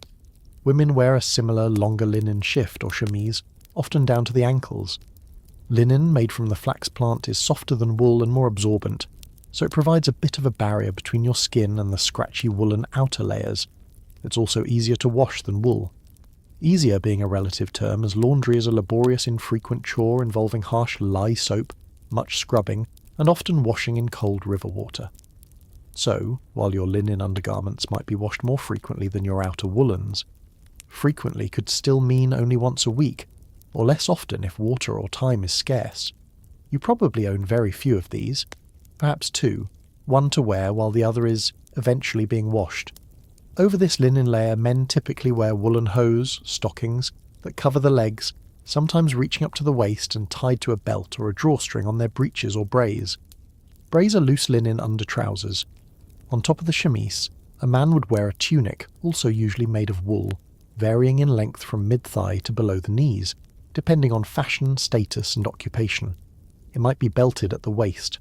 For warmth or protection, an outer tunic, cloak or mantle also of wool could be added. Women wear their long linen chemise, and over that one or more woolen gowns or kirtles. These are typically long, fairly fitted at the bodice, and fuller in the skirt. Sleeves could be long and tight, or sometimes wider. Layers are key for warmth. A woman might also wear a woolen cloak or mantle for outdoors. Head coverings are essential for adult women, a sign of modesty and marital status. This could be a simple linen veil, a wimple covering the head, neck and chin, or a more structured headdress depending on regional fashion and social standing. Going about bareheaded if you were a married woman was generally not done. Colour is an indicator of wealth. Dyes are expensive, especially vibrant, lasting colours. The poorest people wear undyed wool, which is off-white, grey or brown. Russet was a common coarse, reddish-brown homespun cloth. Vegetable dyes from plants like woad blue, madder red and weld yellow can produce a range of colours, but they might be muted or fade easily. Bright rich colours like crimson from Kermes insects, or deep purple from murex snails, though mostly in antiquity and for the very elite, are signs of extreme wealth and status. So your wardrobe is likely a symphony of earthy tones, not the vibrant hues often depicted in romanticised medieval paintings, which often portray the nobility. Footwear, as we've touched upon, is basic. Leather turn shoes are common. These are simple shoes made by sewing the upper to the sole inside out, and then turning them right side out. They are relatively soft and flexible, but offer little protection from mud, water, or sharp objects. You might stuff them with straw or moss for a bit of extra insulation or cushioning. Wooden pattens, overshoes with raised wooden soles, might be worn outdoors to elevate your leather shoes above the muck of the streets, but these would be clumsy to walk in. Going barefoot, especially for children or the very poor in warmer weather, is also common. A mainstream historical fact: sumptuary laws. These were laws enacted by authorities to regulate what people of different social classes could wear, including the types of fabrics, colours and embellishments. The idea was to maintain the visible distinctions between social orders and prevent commoners from dressing above their station. For example, certain furs like ermine or sable, or specific expensive fabrics like silk or cloth of gold, might be reserved for the nobility or royalty. While often difficult to enforce perfectly, these laws underscore the importance of clothing as a marker of social identity. Clothing is also incredibly valuable. Fabric is produced by hand, shearing sheep, carding and spinning wool, weaving cloth on a loom, all incredibly labour-intensive processes. A new garment is a significant investment. Clothes are worn until they literally fall apart. They are patched, mended, turned inside out, and handed down. Wills from the period often list individual garments as valuable bequests. You don't have a closet full of outfits. You have a few essential items that you wear day in, day out. A quirky tidbit: dagging.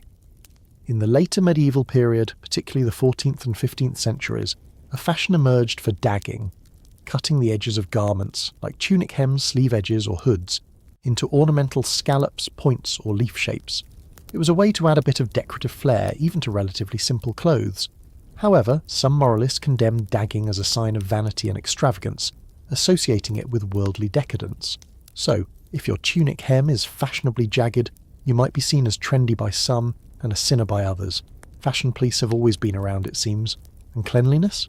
We've mentioned it, but it bears repeating. Without easy access to hot water, effective soaps for delicate fabrics lie as harsh on wool, or frequent changes of clothes, personal hygiene is a challenge, and your clothes inevitably reflect that. They will smell of wood smoke, sweat, food, and the general environment. Lice and fleas, as we know, are common. Imagine wearing the same heavy, scratchy, slightly damp and odorous woolen garments for days or even weeks, especially in winter. It's not a recipe for comfort. Historians still argue about the actual frequency of bathing and laundering among different classes, with some evidence suggesting that public bathhouses were more common in some urban areas than previously thought. But for the average peasant, a full bath was likely an infrequent event.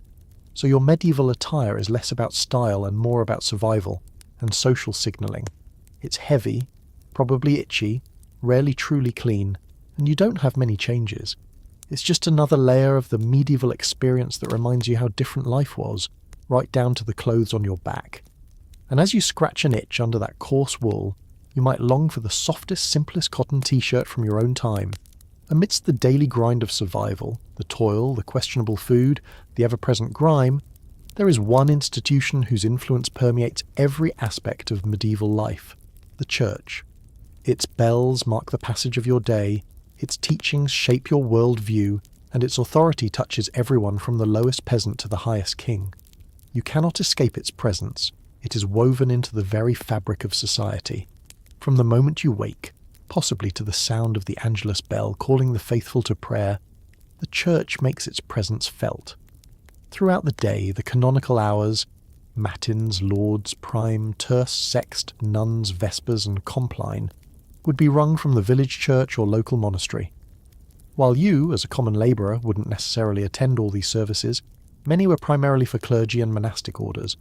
The bells serve as a constant auditory reminder of God's presence and the rhythm of religious observance. They are the medieval equivalent of a public clock, dividing the day into segments devoted, at least notionally, to sacred duty.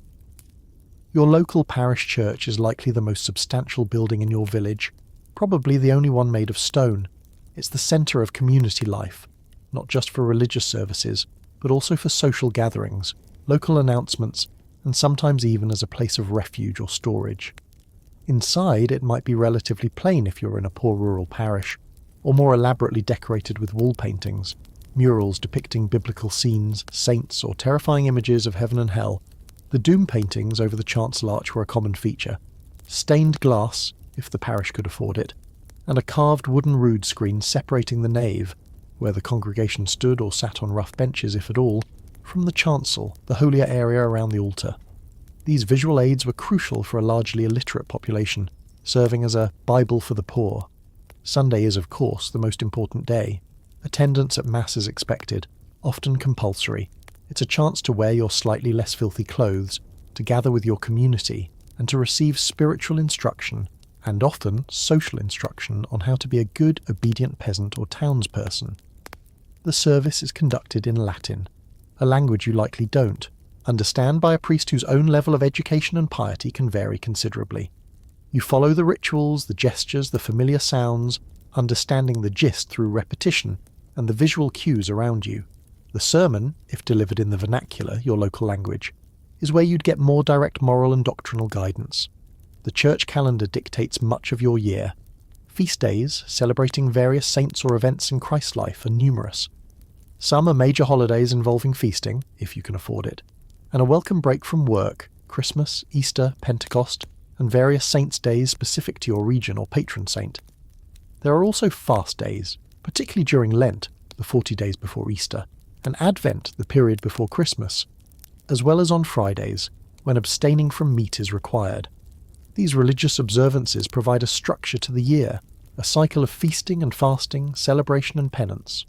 A mainstream historical fact is the sheer number of holy days, holidays, in the medieval calendar, which, while providing breaks from labour, also meant that the actual number of working days in a year could be significantly less than in the modern era, though the work on those days was often more intense. The sacraments mark the key stages of your life. Baptism shortly after birth, crucial, as unbaptized infants were believed to be denied entry to heaven, confirmation, marriage, confession and penance, regularly, and especially before receiving communion at Easter, and last rites, extreme unction, at the point of death. The church is there from cradle to grave, guiding and judging. Tithing is another significant aspect of the church's presence. You're required to give a tenth of your produce, grain, livestock, vegetables, to support the local priest and the wider church. This can be a heavy burden, especially in lean years, but non-payment can lead to severe spiritual and sometimes temporal penalties. Beyond the formal structures, popular piety is vibrant and diverse. Veneration of saints is hugely important. Saints are seen as intercessors with God, and particular saints are patrons of specific professions, ailments, or situations. You might pray to St. Anthony if you've lost something, or St. Roch if you fear the plague. Relics, the physical remains of saints or objects associated with them, are believed to possess miraculous powers, and pilgrimage to shrines housing important relics is a common act of devotion, a way to seek healing, forgiveness, or divine favour. These pilgrimages, like the famous one to Santiago de Compostela in Spain or to Canterbury in England, could be long and arduous journeys. A quirky tidbit: church ales. These were parish fundraising events, essentially parties or feasts held in the churchyard or a church house, where specially brewed strong ale was sold. The profits went towards church maintenance or charitable causes. They were a way for the community to socialise, celebrate and support their local church, though sometimes they could get a bit rowdy, leading to criticism from more puritanical elements within the church who felt such festivities were unseemly. Imagine a bake sale, but with significantly more alcohol and possibly some Morris dancing. Historians still argue about the depth and nature of genuine religious belief among the common medieval populace. Was it deeply internalised faith, or more a matter of social conformity and fear of damnation? Evidence suggests a wide spectrum, from profound personal piety to a more pragmatic, even superstitious, engagement with religious practices. What is undeniable is the church's pervasive power, not just spiritual but also economic. It was a major landowner, and political. Bishops and abbots were often powerful feudal lords, and the Pope could challenge kings. So, as the church bells toll, calling you to prayer or simply marking another hour past, you are reminded of a power greater than your feudal lord, a framework of belief that explains your world, your suffering, and your hopes for an afterlife. Whether a source of comfort, a burden of obligation, or a bit of both, the church is an inescapable part of your 24 hours, shaping your thoughts, your actions, and the very rhythm of your medieval life. After what feels like an eternity of toil, perhaps broken by the midday meal and the ever-present clang of church bells, there might come a time, if you're lucky, for a sliver of leisure. But banish any thoughts of Netflix binges, scrolling through social media, or a relaxing hobby like model shipbuilding. Medieval recreation, especially for the common folk, is often rough, ready, and sometimes downright risky. It's less about quiet unwinding and more about letting off steam, often in ways that reflect the harshness and physicality of daily life. For the peasant in the countryside, true leisure time is scarce. especially during peak agricultural seasons like planting or harvesting. The demands of the land are relentless. However, Sundays, after Mass of course, and the numerous religious feast days and holidays scattered throughout the year do provide opportunities for a break from work. These are occasions for communal gathering, feasting, if resources allow, and various forms of entertainment. What does medieval fun look like? Well, it's often active and competitive. Wrestling is a hugely popular pastime, a test of strength and skill practiced by men and boys in village greens or any open space. Foot races, archery contests, especially in England, where the longbow is a vital military tool and practice is encouraged, and games involving throwing heavy stones or logs are common. These activities not only provide entertainment, but also hone physical prowess, which has practical applications in a world where strength and agility can mean the difference between a full belly and an empty one, or survival in a skirmish. Ball games are also prevalent, though they bear little resemblance to modern organised sports. A form of medieval football, often called mob football or Shrovetide football, is a chaotic, often violent affair. Entire villages or parishes might compete against each other, with vaguely defined goals, perhaps a particular tree or a church door miles apart, and very few rules. The ball could be an inflated pig's bladder.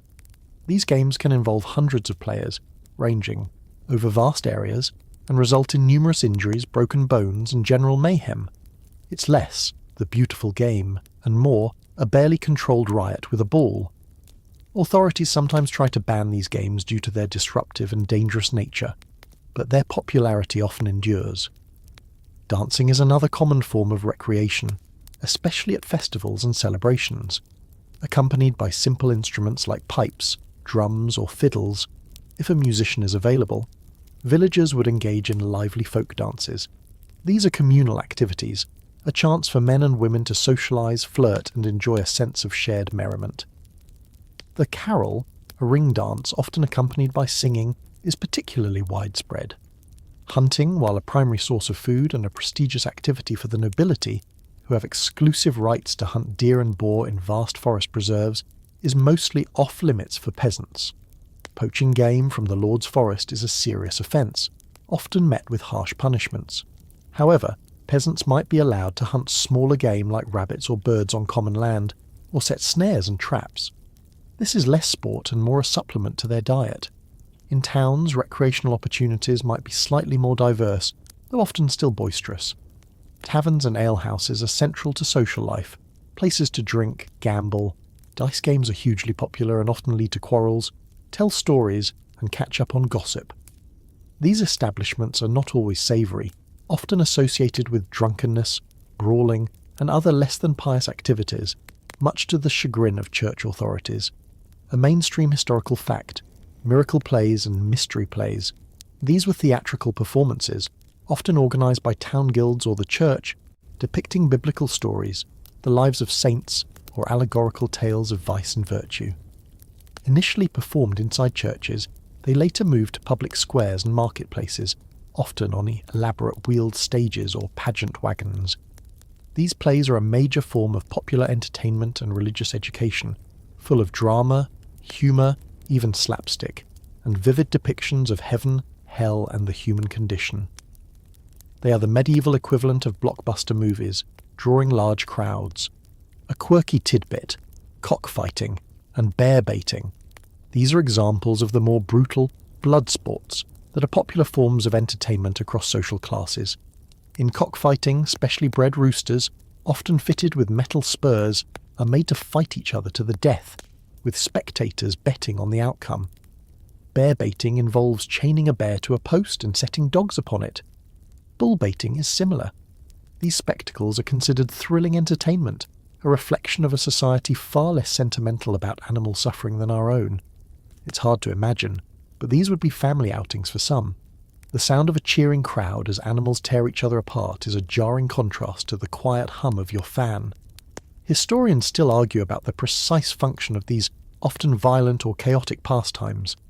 Were they simply a reflection of a brutal age, a necessary outlet for aggression in a rigidly hierarchical society? Or did they also serve to reinforce community bonds and social norms, albeit in a rough and tumble way? Whatever the interpretation, It's clear that medieval leisure is not for the faint of heart. Even children's games often mimic adult activities or involve a degree of risk. Mock jousts, playing with toy weapons, rough-and-tumble games, these all prepare children for the realities of adult life. Simpler pastimes include spinning tops, playing with knuckle bones, animal ankle bones used like dice, or simple dolls and toy animals for younger children. So, if you do get a moment of respite in your 24-hour medieval ordeal, your fun is likely to be loud, energetic, probably a bit dangerous, and very public. There's little concept of private, quiet leisure. It's about community, competition, and a release from the drudgery of work. And as you watch, or participate in, a boisterous game of mob football, or tap your foot to a lively peasant dance, you get a glimpse into how medieval people blew off steam. Just try not to get trampled, or inadvertently join the losing side of a drunken tavern brawl. Your health insurance definitely doesn't cover injuries sustained during Shrovetide football. Perhaps your day involves a journey, not a commute on a climate-controlled train, or a quick drive down a paved highway, but a genuine medieval trek from one place to another. Even a seemingly short trip, say, to the next village to visit relatives, or to a slightly more distant market town to sell a few surplus eggs, is an undertaking fraught with uncertainty and potential peril. The concept of a safe and easy journey is an anachronism here. First, consider the roads themselves. We've already touched on the state of town streets. Muddy, rutted and littered with refuse. Rural roads are often no better, and frequently much worse.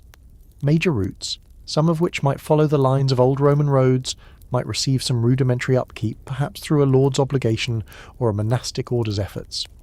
But for the most part, roads are little more than dirt tracks, worn down by centuries of foot traffic, animal hooves and cartwheels. After rain, they can become impassable quagmires, sucking at your feet or the wheels of a cart. In dry weather, they can be dusty and bone-jarringly uneven.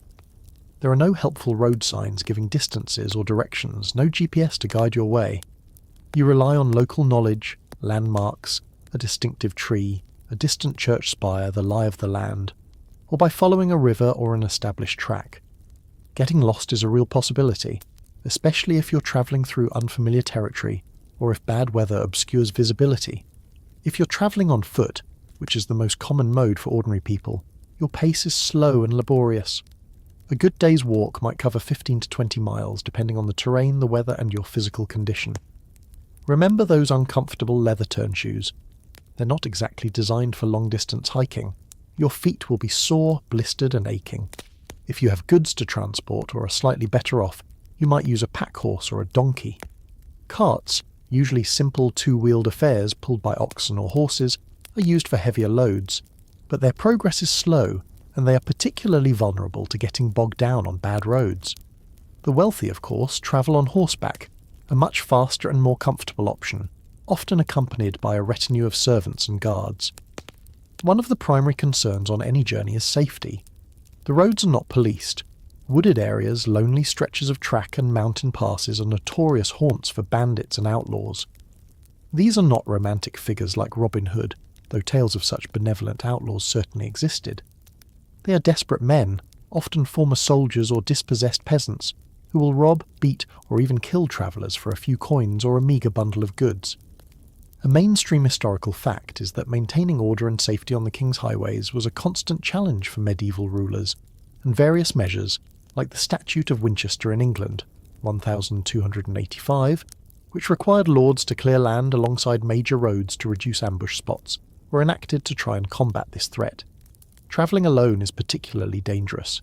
People tend to travel in groups for mutual protection, or attach themselves to larger parties such as merchants' caravans or groups of pilgrims. Even then, an encounter with a determined band of robbers can be a terrifying and life-threatening experience.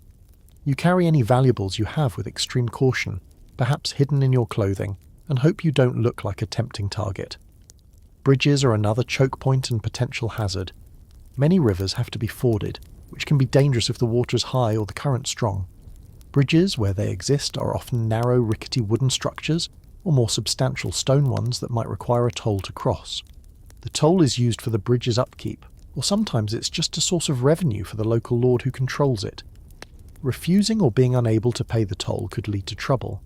Accommodation on the road is also a concern. If your journey lasts more than a day, you need to find somewhere to spend the night. Monasteries traditionally offer hospitality to travellers, providing simple food and shelter, though they might prioritise pilgrims or those with letters of introduction. Inns and alehouses are found along major routes and in towns, but their quality varies enormously. Some are reputable establishments, others are rough, dirty, and potentially dangerous places, frequented by unsavoury characters.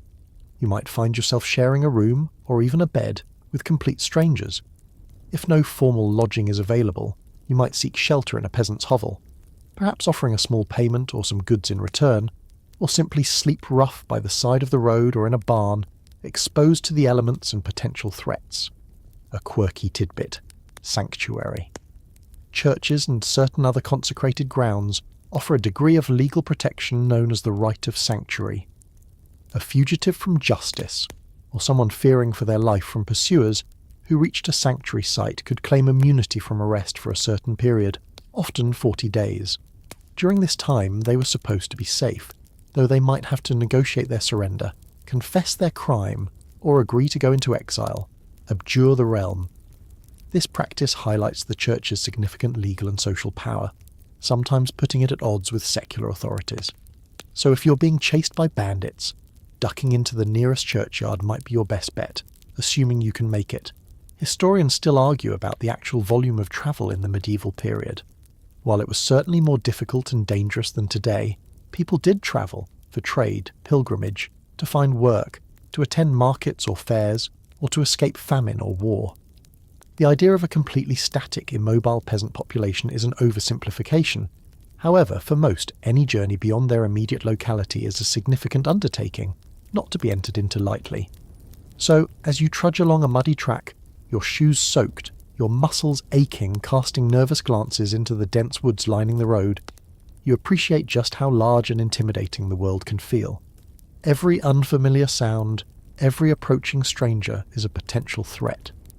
The simple act of getting from A to B is an adventure in itself, a test of endurance and courage. And you can only hope that your destination is worth the perils of the journey, and that you arrive with your skin and your meagre possessions intact.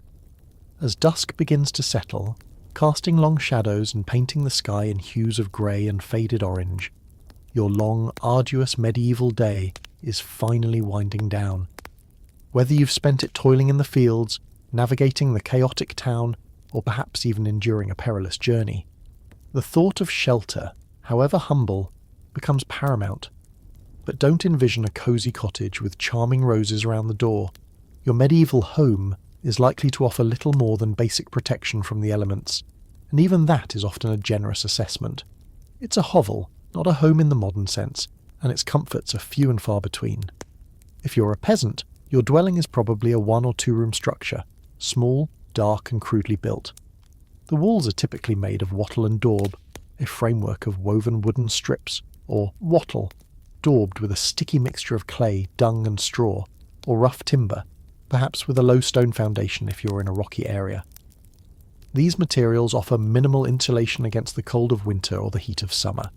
Gaps and cracks are plentiful, allowing draughts, damp and unwelcome creepy crawlies to enter freely. Remember those creature discomforts. Your home is their home too. The roof is likely thatched with straw, reeds or heather. Thatch can provide decent insulation and waterproofing if well maintained, but it's also highly flammable, a constant worry, especially with open hearths inside, and a favourite nesting place for rodents and insects. Leaks are common, leading to damp patches on the earthen floor below and a general feeling of clamminess. Windows, if they exist at all, are small openings, unglazed, and covered with wooden shutters or perhaps translucent animal horn, thinly scraped and oiled, or greased linen cloth to let in a little murky light, while keeping out some of the wind and rain. Glass is an expensive luxury reserved for churches and the homes of the very wealthy.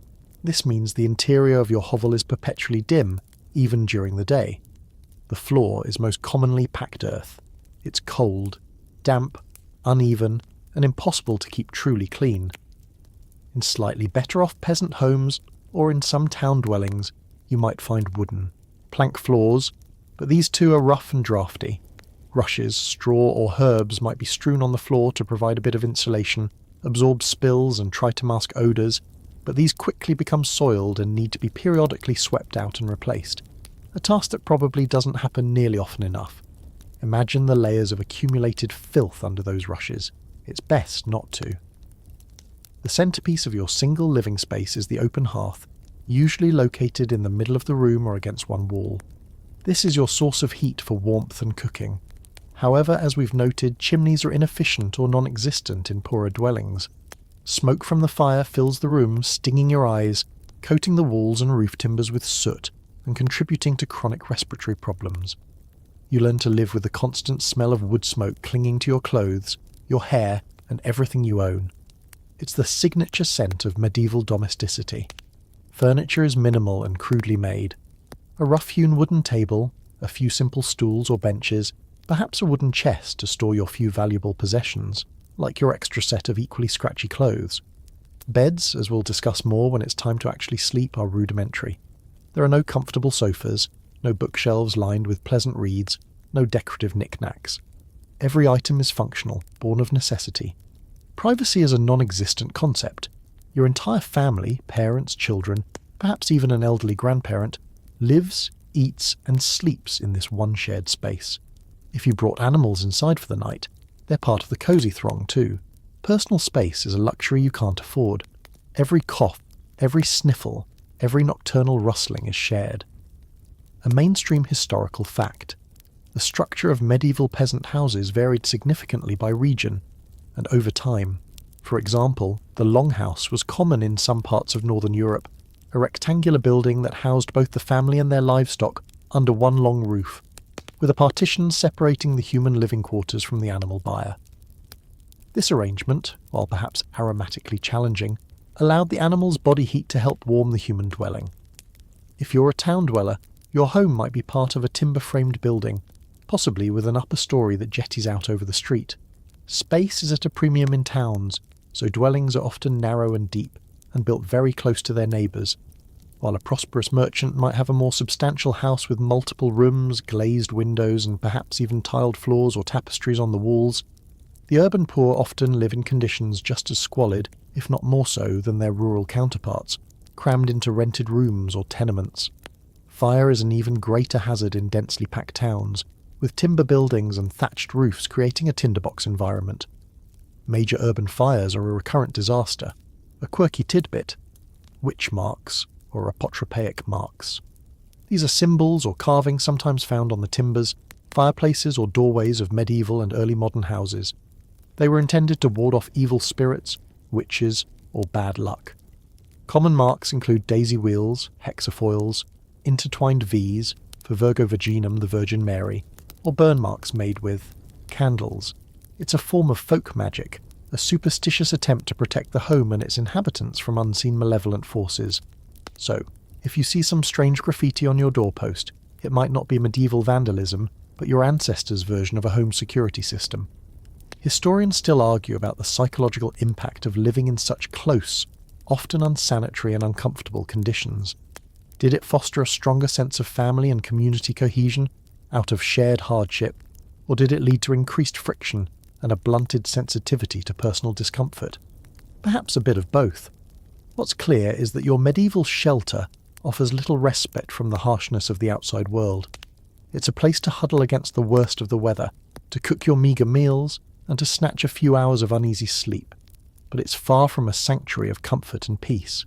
As night truly falls, and the only light in your hovel comes from the flickering embers of the dying fire or a single sputtering tallow candle, made from animal fat and giving off a smoky, unpleasant smell. The shadows lengthen, and the small space feels even more confined. The sounds of the night, the wind whistling through the cracks, the rustle of unseen creatures, the snores and coughs of your family, close in around you. This is your refuge, such as it is, at the end of your 24-hour medieval day. And you're not even in bed yet. The last vestiges of daylight have long since vanished, and the deep, impenetrable blackness of a medieval night has descended. Inside your smoky, cramped hovel, the fire on the central hearth has been banked for the night, carefully covered with ashes to keep the embers alive until morning, conserving precious fuel. Any other light source, like a flickering tallow candle or a rushlight, a piece of dried rush pith dipped in animal fat, is used sparingly as both are valuable. It's time for the evening meal, supper, but don't expect a feast to cap off your challenging day. This meal is likely to be as sparse and unexciting as your breakfast and midday repast. Gathered around the dim glow of the dying fire, your family prepares to eat. The table might be the same rough-hewn plank you used earlier, or perhaps you simply sit on stools or the floor holding your wooden bowl or trencher. The atmosphere is subdued, tinged with the weariness of a long day's labour. What's on the menu for this final meal of the day? Is very likely to be pottage again. Yes, that same perpetual stew we met at breakfast, still simmering away, perhaps with a few more odds and ends thrown in during the day. A handful of foraged greens, a stray root vegetable, maybe, if you were incredibly lucky, a tiny scrap of leftover meat or bacon to add a whisper of flavour. It's warm at least, which is a comfort in the encroaching chill of the night, and it's filling in a starchy, monotonous way. Alongside the pottage there will of course be bread, that trusty, dense, dark loaf, perhaps now even harder than it was at midday. You might dip it into your pottage to soften it, or gnaw on it determinedly. If the day was particularly lean, or if grain stores are running low, especially during that dreaded hunger gap before the new harvest, the bread itself might be the main, or even the only, component of your supper. Fresh dairy, like milk, is unlikely to be part of the evening meal unless consumed immediately after milking, as it spoils quickly without refrigeration. Cheese, however, being preserved, might make another appearance, perhaps a small piece to be eaten with your bread. Foraged foods could supplement the meal if the season is right, and someone had the time and opportunity to gather them. Mushrooms, hopefully the non-poisonous kind, a risky game of medieval roulette. Nuts, berries, or wild greens. These would add a welcome bit of variety and nutrition, but their availability is inconsistent. A mainstream historical fact, the timing and composition of meals varied by social class and season. While the nobility might enjoy a late leisurely supper, often with multiple dishes and wine for the working population, the evening meal was typically simpler and eaten earlier, especially in winter when daylight hours were short and artificial light was costly. The main concern was getting enough calories to fuel the next day's labour and to stave off hunger during the night. What about leftovers? In a world where food is precious and scarcity is a constant threat, very little goes to waste. Any scraps not fit for human consumption would be fed to the pigs or dogs, if you have them. Bones might be boiled repeatedly to extract every last bit of marrow and flavour for the pottage pot. Waste not, want not, is the fundamental rule of the medieval kitchen. Conversation around the meal is likely to be sparse. Tiredness hangs heavy in the air, perhaps a brief recounting of the day's events, a word of instruction for the children, or a muttered prayer of thanks for the food, however meagre. The near darkness doesn't lend itself to animated discussion. The focus is on the practical act of eating, of replenishing spent energy. A quirky tidbit: sops. This refers to pieces of bread that were dipped into wine, ale, or other liquids, like the broth from pottage. It was a common way to consume bread, especially if it was stale and hard. The word supper itself is thought by some etymologists to derive from the Old French super, meaning to sup, or to take a light evening meal, often involving soup or sops. So your act of dunking that unyielding crust into your pottage is carrying on a long culinary tradition. You're not just eating, you're participating in linguistic history. How exciting! As you eat your scanty supper in the dim, smoky hovel, you're acutely aware of the sounds of the night outside. The wind, perhaps the distant howl of a wolf if you're in a wilder area, the chirping of crickets. Inside, the sounds are more intimate. The crackle of the dying embers, the breathing and chewing of your family members, the occasional rustle in the thatch that reminds you of your rodent roommates. Historians still argue about the specific nutritional deficiencies common in peasant diets and their long-term health consequences.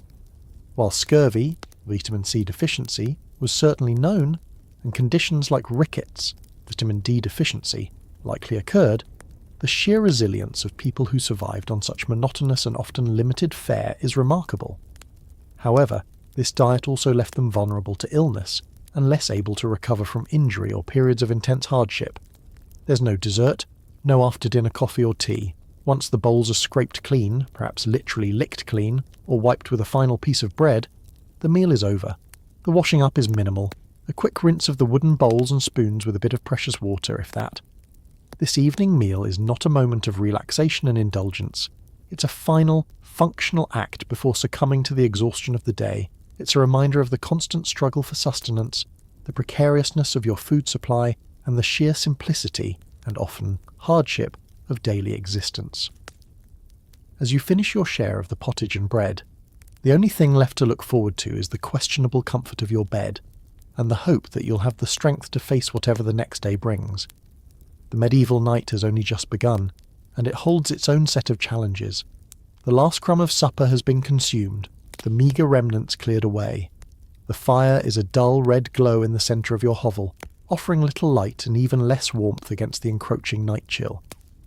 Outside, the world is plunged into a profound darkness, a blackness almost unimaginable to a modern city dweller accustomed to the perpetual twilight of streetlights and glowing screens. This is the medieval night, and it is a time when anxieties sharpen and unseen threats feel much closer. With no effective public lighting in villages or even most parts of towns, save for perhaps a lantern hung outside a wealthy merchant's house or an inn, once the sun goes down, visibility drops to near zero. If there's a moon, its pale light might offer some orientation, but on a cloudy or moonless night, moving around outside is a treacherous undertaking. You risk tripping over unseen obstacles, falling into ditches or those open sewers in town, or simply getting lost even in familiar surroundings. This darkness is not just an inconvenience, it's a breeding ground for fear. Folk tales and superstitions populate the night with all manner of malevolent entities. Ghosts, demons, mischievous sprites, and of course, witches believed to be active under the cloak of darkness. The rustling in the trees, the hoot of an owl, the creak of a floorboard, every unexplained sound can take on a sinister meaning in the Stygian gloom. Your imagination, already primed by a worldview steeped in the supernatural, can easily run wild. Remember those apotropaic witch marks on the door? They're there for a reason. People genuinely feared what the night might hold. Beyond the supernatural, the darkness offers perfect cover for more tangible threats. Crime rates often increase after nightfall. Thieves, burglars and footpads can operate with greater impunity. If you live in a town, the Night Watch, often a motley crew of conscripted citizens armed with lanterns and staves, might patrol the main streets, calling out the hours and theoretically offering some measure of security. However, their effectiveness is debatable, and they can't be everywhere at once. Dark alleys and unlit side streets remain perilous. Lock your doors and bar your shutters is not just a quaint saying, it's essential advice for surviving the night. Your simple wooden door, perhaps secured with a wooden bar or a basic latch, feels like a flimsy barrier against whatever or whoever might be lurking outside. Even inside your hovel, the darkness is not entirely benign. The risk of accidental fire from a stray ember or an overturned candle is ever present, and a fire at night when everyone is asleep can quickly become a catastrophe, especially in a dwelling made of wood and thatch. The sounds of the night are different from those of the day. The hustle and bustle of human activity subsides, replaced by the sounds of nature if you're rural. Crickets, owls, the distant bark of a fox, perhaps the unsettling howl of a wolf pack if you live near a forest. In town, you might hear the occasional drunken shout, the footsteps of the watch, or the scuttling of rats, which become bolder in the absence of humans. These sounds, unfiltered by the background hum of modern life, are more distinct, more immediate, and sometimes more unnerving. A mainstream historical fact: curfews were common in many medieval towns and cities. The word curfew itself comes from the Old French couvre-feu, meaning cover fire. At a set time in the evening, often signalled by a church bell, residents were required to extinguish or cover their household fires to reduce the risk of conflagrations. The curfew bell also often signalled the time to be off the streets, helping authorities maintain order and making it easier to identify anyone moving about suspiciously after hours. What do people do during these long, dark hours before sleep? If it's winter, the nights are especially long. Artificial light from tallow candles or rushlights is smoky, smelly, and expensive in terms of fuel or materials, so it's used sparingly. Extended work like mending tools, spinning wool, or sewing might be done by the dim light of the fire if absolutely necessary, but often, once darkness falls and the evening meal is done, there's little to do but prepare for sleep. Storytelling might occur, with family members sharing folk tales, legends, or recounting events, but even this is often done in near darkness, relying on voice and memory. A quirky tidbit, the necessary woman, or necessary man. In larger, wealthier households or castles, this was the servant whose job included tending to the chamber pots and close stools, especially during the night. Imagine having to navigate dark, draughty corridors in a castle, carrying full chamber pots without tripping or spilling. It's another one of those wonderfully unglamorous but essential medieval occupations. For your peasant family, of course, the chamber pot is likely in the corner of your one-room hovel, making nighttime calls of nature a slightly less perilous, but no less fragrant affair. Or you might brave the cold and dark to use the outdoor privy, a truly courageous act. Historians still argue about how medieval people perceived and experienced darkness. Was it simply an accepted part of life, something they were accustomed to from birth? Or did the lack of artificial light and the prevalent superstitions create a pervasive, low-level anxiety every evening? It's likely a combination. While familiarity might have bred a certain level of acceptance, the folklore and the very real dangers associated with darkness suggest it was never a truly comfortable time. The night is also a time when aches and pains and the general discomforts of your medieval existence might feel more acute. The cold seeps in, your hard bed offers little solace, and the minor ailments you've ignored during the day make themselves known. The silence, broken only by unsettling creaks or the snores of your family, can amplify worries about the harvest, about debt, about the health of a sick child. So as you sit in the deepening gloom, the day's labour heavy in your bones, the medieval night enfolds you. It's a time of vulnerability, of heightened senses, of waiting. It's a reminder that even within the supposed safety of your own walls, the world remains a challenging and often intimidating place. Your 24 hours are drawing to a close, but the final hurdle, actually getting some restful sleep, is still to come, and in the medieval world even that is no simple matter. The time has finally come, after a day that has tested your endurance in countless ways. From the pre-dawn chill to the unsettling darkness of night, the only thing left is to seek the oblivion of sleep. But if you're dreaming of a comfortable mattress, fresh linens, and a quiet, temperature-controlled room, you are, once again, in for a rude awakening, or rather, a rude bedding down. Sleep in medieval times, for most people, offers little escape from the general discomfort of their existence. It's often just a different flavour of unpleasantness, this time involving a lumpy, flea-infested palate. Where do you sleep? If you're a peasant, it's likely on the same earthen or rough wooden floor of your one-room hovel, where you ate your meals and spent your waking hours. Perhaps there's a slightly raised area, or a designated sleeping corner. The concept of a separate bedroom is a luxury for the affluent. Your entire family sleeps together in this communal space, adding to the chorus of snores, coughs, and rustlings. Remember those animals you might have brought in for warmth and safety? They're part of the slumber party too, contributing their own unique sounds, smells, and of course, their share of insects. Your bed itself is rudimentary. You might have a straw-filled pallet, essentially a sack made of coarse cloth stuffed with straw or dried bracken. This is laid directly on the floor. Over time, the straw compacts, gets damp, and becomes a haven for all sorts of delightful creatures. Fleas, lice, bedbugs, and perhaps even the occasional rodent will be your unwelcome bedfellows. The straw needs to be changed periodically, but periodically might not be nearly often enough. The very idea of bedbugs takes on a whole new, very literal meaning here. Sweet dreams are probably not on the menu.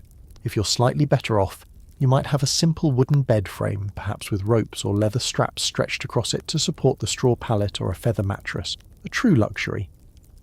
But even this offers limited comfort and doesn't eliminate the pest problem. Sheets, if you have them, are likely coarse linen, infrequently washed. Blankets are heavy woolen things, probably, the same ones you huddled under to ward off the initial morning chill, still carrying the day's accumulation of smoke, sweat, and indeterminate medieval aromas. Pillows? Perhaps a log, a bundle of rags, or just your arm tucked under your head. Specialised pillows are not a standard item for the commoner. You make do with what's available. Preparing for bed is a simple affair. There's no elaborate nighttime routine, no brushing of teeth with minty toothpaste. Dental hygiene often involves rubbing teeth with a rough cloth, perhaps with some abrasive powder like crushed sage or salt, if anything at all. You likely sleep in your linen chemise or undertunic, the same garment you've been wearing all day under your woolen outer clothes, removing your outer layers, your shoes, if you wore them indoors, and perhaps your belt is the extent of your disrobing. There are no cosy pyjamas here. The atmosphere in your sleeping space is far from conducive to restful slumber. The air is still thick with the lingering smoke from the hearth. The floor is cold and damp.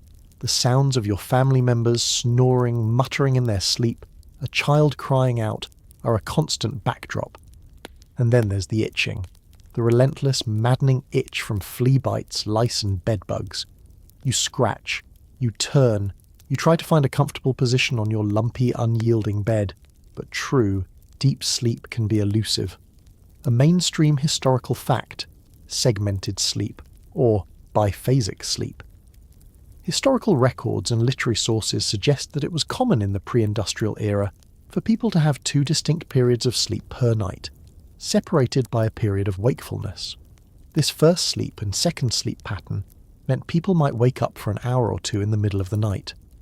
During this interval, they might pray, meditate, attend to a child, have a quiet conversation, or even engage in intimate relations.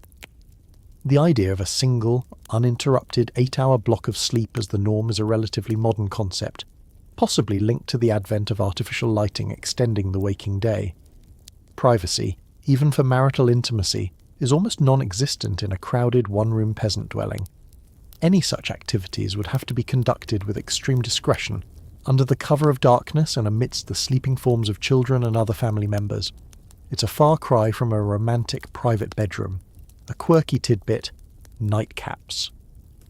While often associated with later periods, simple head coverings were worn to bed by both men and women in medieval times as well.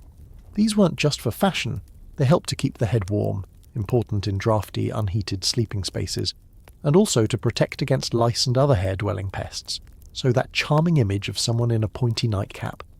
It had a very practical, if slightly unglamorous purpose. It was less about looking cute and more about not having your scalp colonized. As you lie there, trying to drift off, your mind might replay the day's events, or anxiously anticipate the morrow's toil. The physical discomfort of your bed, the itching, the cold, the strange noises from outside the thin walls, all conspire against peaceful rest. Sleep is less a gentle surrender and more a temporary uneasy truce with consciousness. Historians still argue about the quality and duration of sleep experienced by medieval people. While the segmented sleep pattern might suggest a different rhythm, the constant physical labour and lack of modern stressors might, for some, have led to easier sleep despite the uncomfortable conditions. However, the prevalence of pests, the lack of true comfort, and the anxieties of daily life undoubtedly took their toll. Your 24 hours in medieval times are culminating in this final, uncomfortable ritual. You've endured the cold, the filth, the hunger, the toil, and the fear. Now you just have to survive the night on a bed that feels more like a penance than a refuge. As you scratch one last flea bite and pull the rough woolen blanket tighter, you close your eyes, hoping for a few hours of oblivion before the cycle begins anew.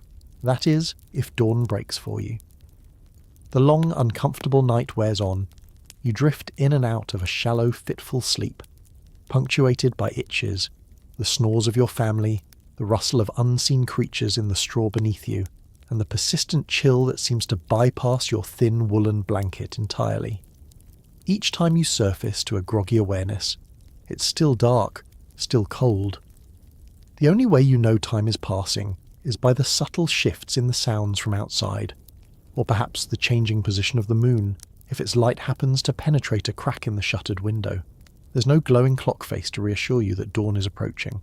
There is only the waiting, and the underlying unspoken question that hangs in the air of every medieval dwelling each night. Will everyone see the morning?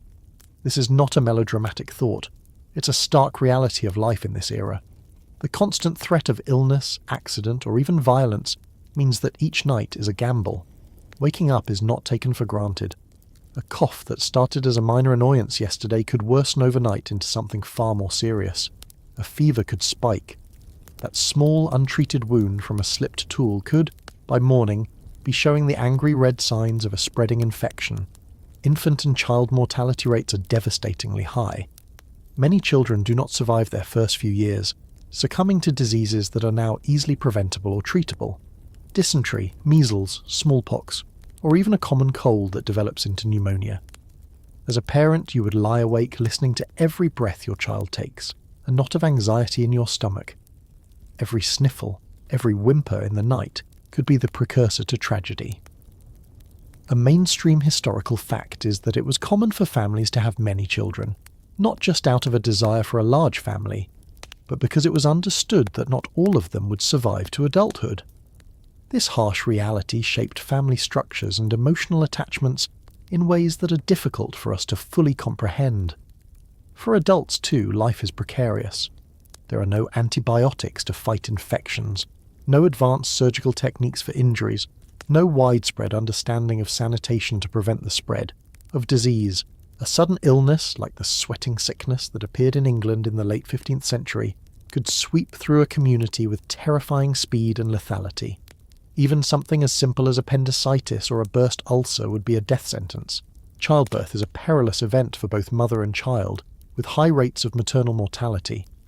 Beyond illness, accidents are a constant danger.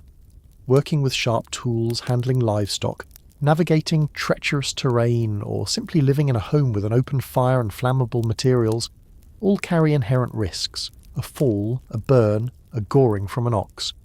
These can lead to disabling injuries or death. And then there's the less predictable, but ever-present threat of violence. While your small village might be relatively peaceful most of the time, feuds between families, disputes over land or resources, or the arrival of bandits or marauding soldiers, especially during times of war or unrest, can shatter the peace and bring sudden death or devastation. Remember the lack of effective policing and the perils of the road?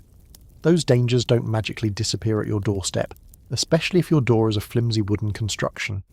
So, as you lie on your lumpy pallet, these anxieties, both general and specific, might churn in your mind. You listen for any unusual sounds outside, for any change in the breathing of your loved ones beside you. The boundary between sleep and wakefulness is thin, easily breached by worry. A quirky tidbit: deathbeds and last words. In a society where death is a frequent and visible visitor, the manner of one's dying and one's last words often take on great significance. A good death ideally involves being at peace with God, having received the last rites of the church, and being surrounded by family. People might prepare for death by making a will, if they have anything to bequeath, confessing their sins and forgiving their enemies. The last words uttered by a dying person are sometimes recorded or remembered, believed to hold special weight or insight. This concern with dying well reflects the deep religious convictions of the age and the focus on the fate of the soul in the afterlife. Historians still argue about the emotional landscape of medieval people in the face of such constant mortality. Did it lead to a certain fatalism, a stoic acceptance of loss as an inevitable part of life? Or did grief, when it struck, feel just as raw and devastating as it does today, perhaps even more so given its frequency? The art, literature and religious practices of the period suggest a complex interplay of both acceptance and profound sorrow. The darkness before dawn often feels like the deepest, coldest part of the night. It's a time when vitality seems at its lowest ebb. You shift uncomfortably, your body stiff and sore from the previous day's labour and the unyielding bed. You long for the first hint of a light, the first sign that the night is finally releasing its grip. And then, slowly, almost imperceptibly, a change. A subtle lightening in the eastern sky, visible perhaps as a slightly less opaque grey through a crack in the wall. The sounds of the night begin to recede, replaced by the first tentative chirps of birds, the distant crow of a rooster heralding the new day. It is a moment of quiet relief, almost a small resurrection. You have made it through another night. Your family stirs beside you, groaning, coughing, slowly coming back to life. The simple fact of dawn breaking is a minor victory, a reprieve. The anxieties of the night might not vanish entirely, but they are pushed back by the promise of light and the familiar routines of the day ahead. For now, you have survived. Your 24 hours are almost complete, and the cycle is poised to begin anew, with all its attendant hardships and uncertainties. But for this brief moment, as the world reawakens, there is a sense of continuity, of life persisting against the odds. And so, as the very first faint tendrils of dawn begin to pierce the oppressive darkness, our hypothetical journey through a medieval day draws towards its close. The relentless cycle of toil and tenuous survival is poised to begin anew, just as it has for countless generations before you in this imagined past. The chill in the air remains, a familiar companion, and the sounds of a waking world, both human and animal, slowly begin to swell, replacing the hushed anxieties of the night. You've navigated the muck and mire, endured the hunger and the hardship, witnessed the raw, unfiltered realities of an existence so far removed from our own. The scents, the sounds, the sheer, unyielding physicality of it all hopefully have painted a picture, however fleeting, of why those 24 hours would be such an extraordinary challenge for any of us accustomed to modern comforts. It wasn't just about surviving the big disasters. It was about surviving the everyday, the mundane, the relentlessly uncomfortable. As the light outside your small shuttered window grows a little stronger and the need to rise and face another day becomes undeniable, we will leave you there, at the cusp of a new medieval morning. The pottage will soon be on the fire, the fields will be waiting, the town will stir with its familiar chaos. But for you, here and now, the demands of that world can fade. Let the images of that harsh, yet strangely resilient time soften and recede. Allow the discomforts and anxieties to dissolve, replaced by the quiet comfort of your own bed, the gentle hum of your own peaceful surroundings. The struggles of that distant past are just echoes now, whispers on the breeze of history. You're safe, you are comfortable, and a new day, your own day, awaits with its own, far gentler possibilities. Thank you for joining me on this little excursion into the past. I hope it's been a uniquely soothing experience. Until next time, may your own awakenings be soft and your days be filled with far more comfort than our medieval counterparts could ever have dreamed.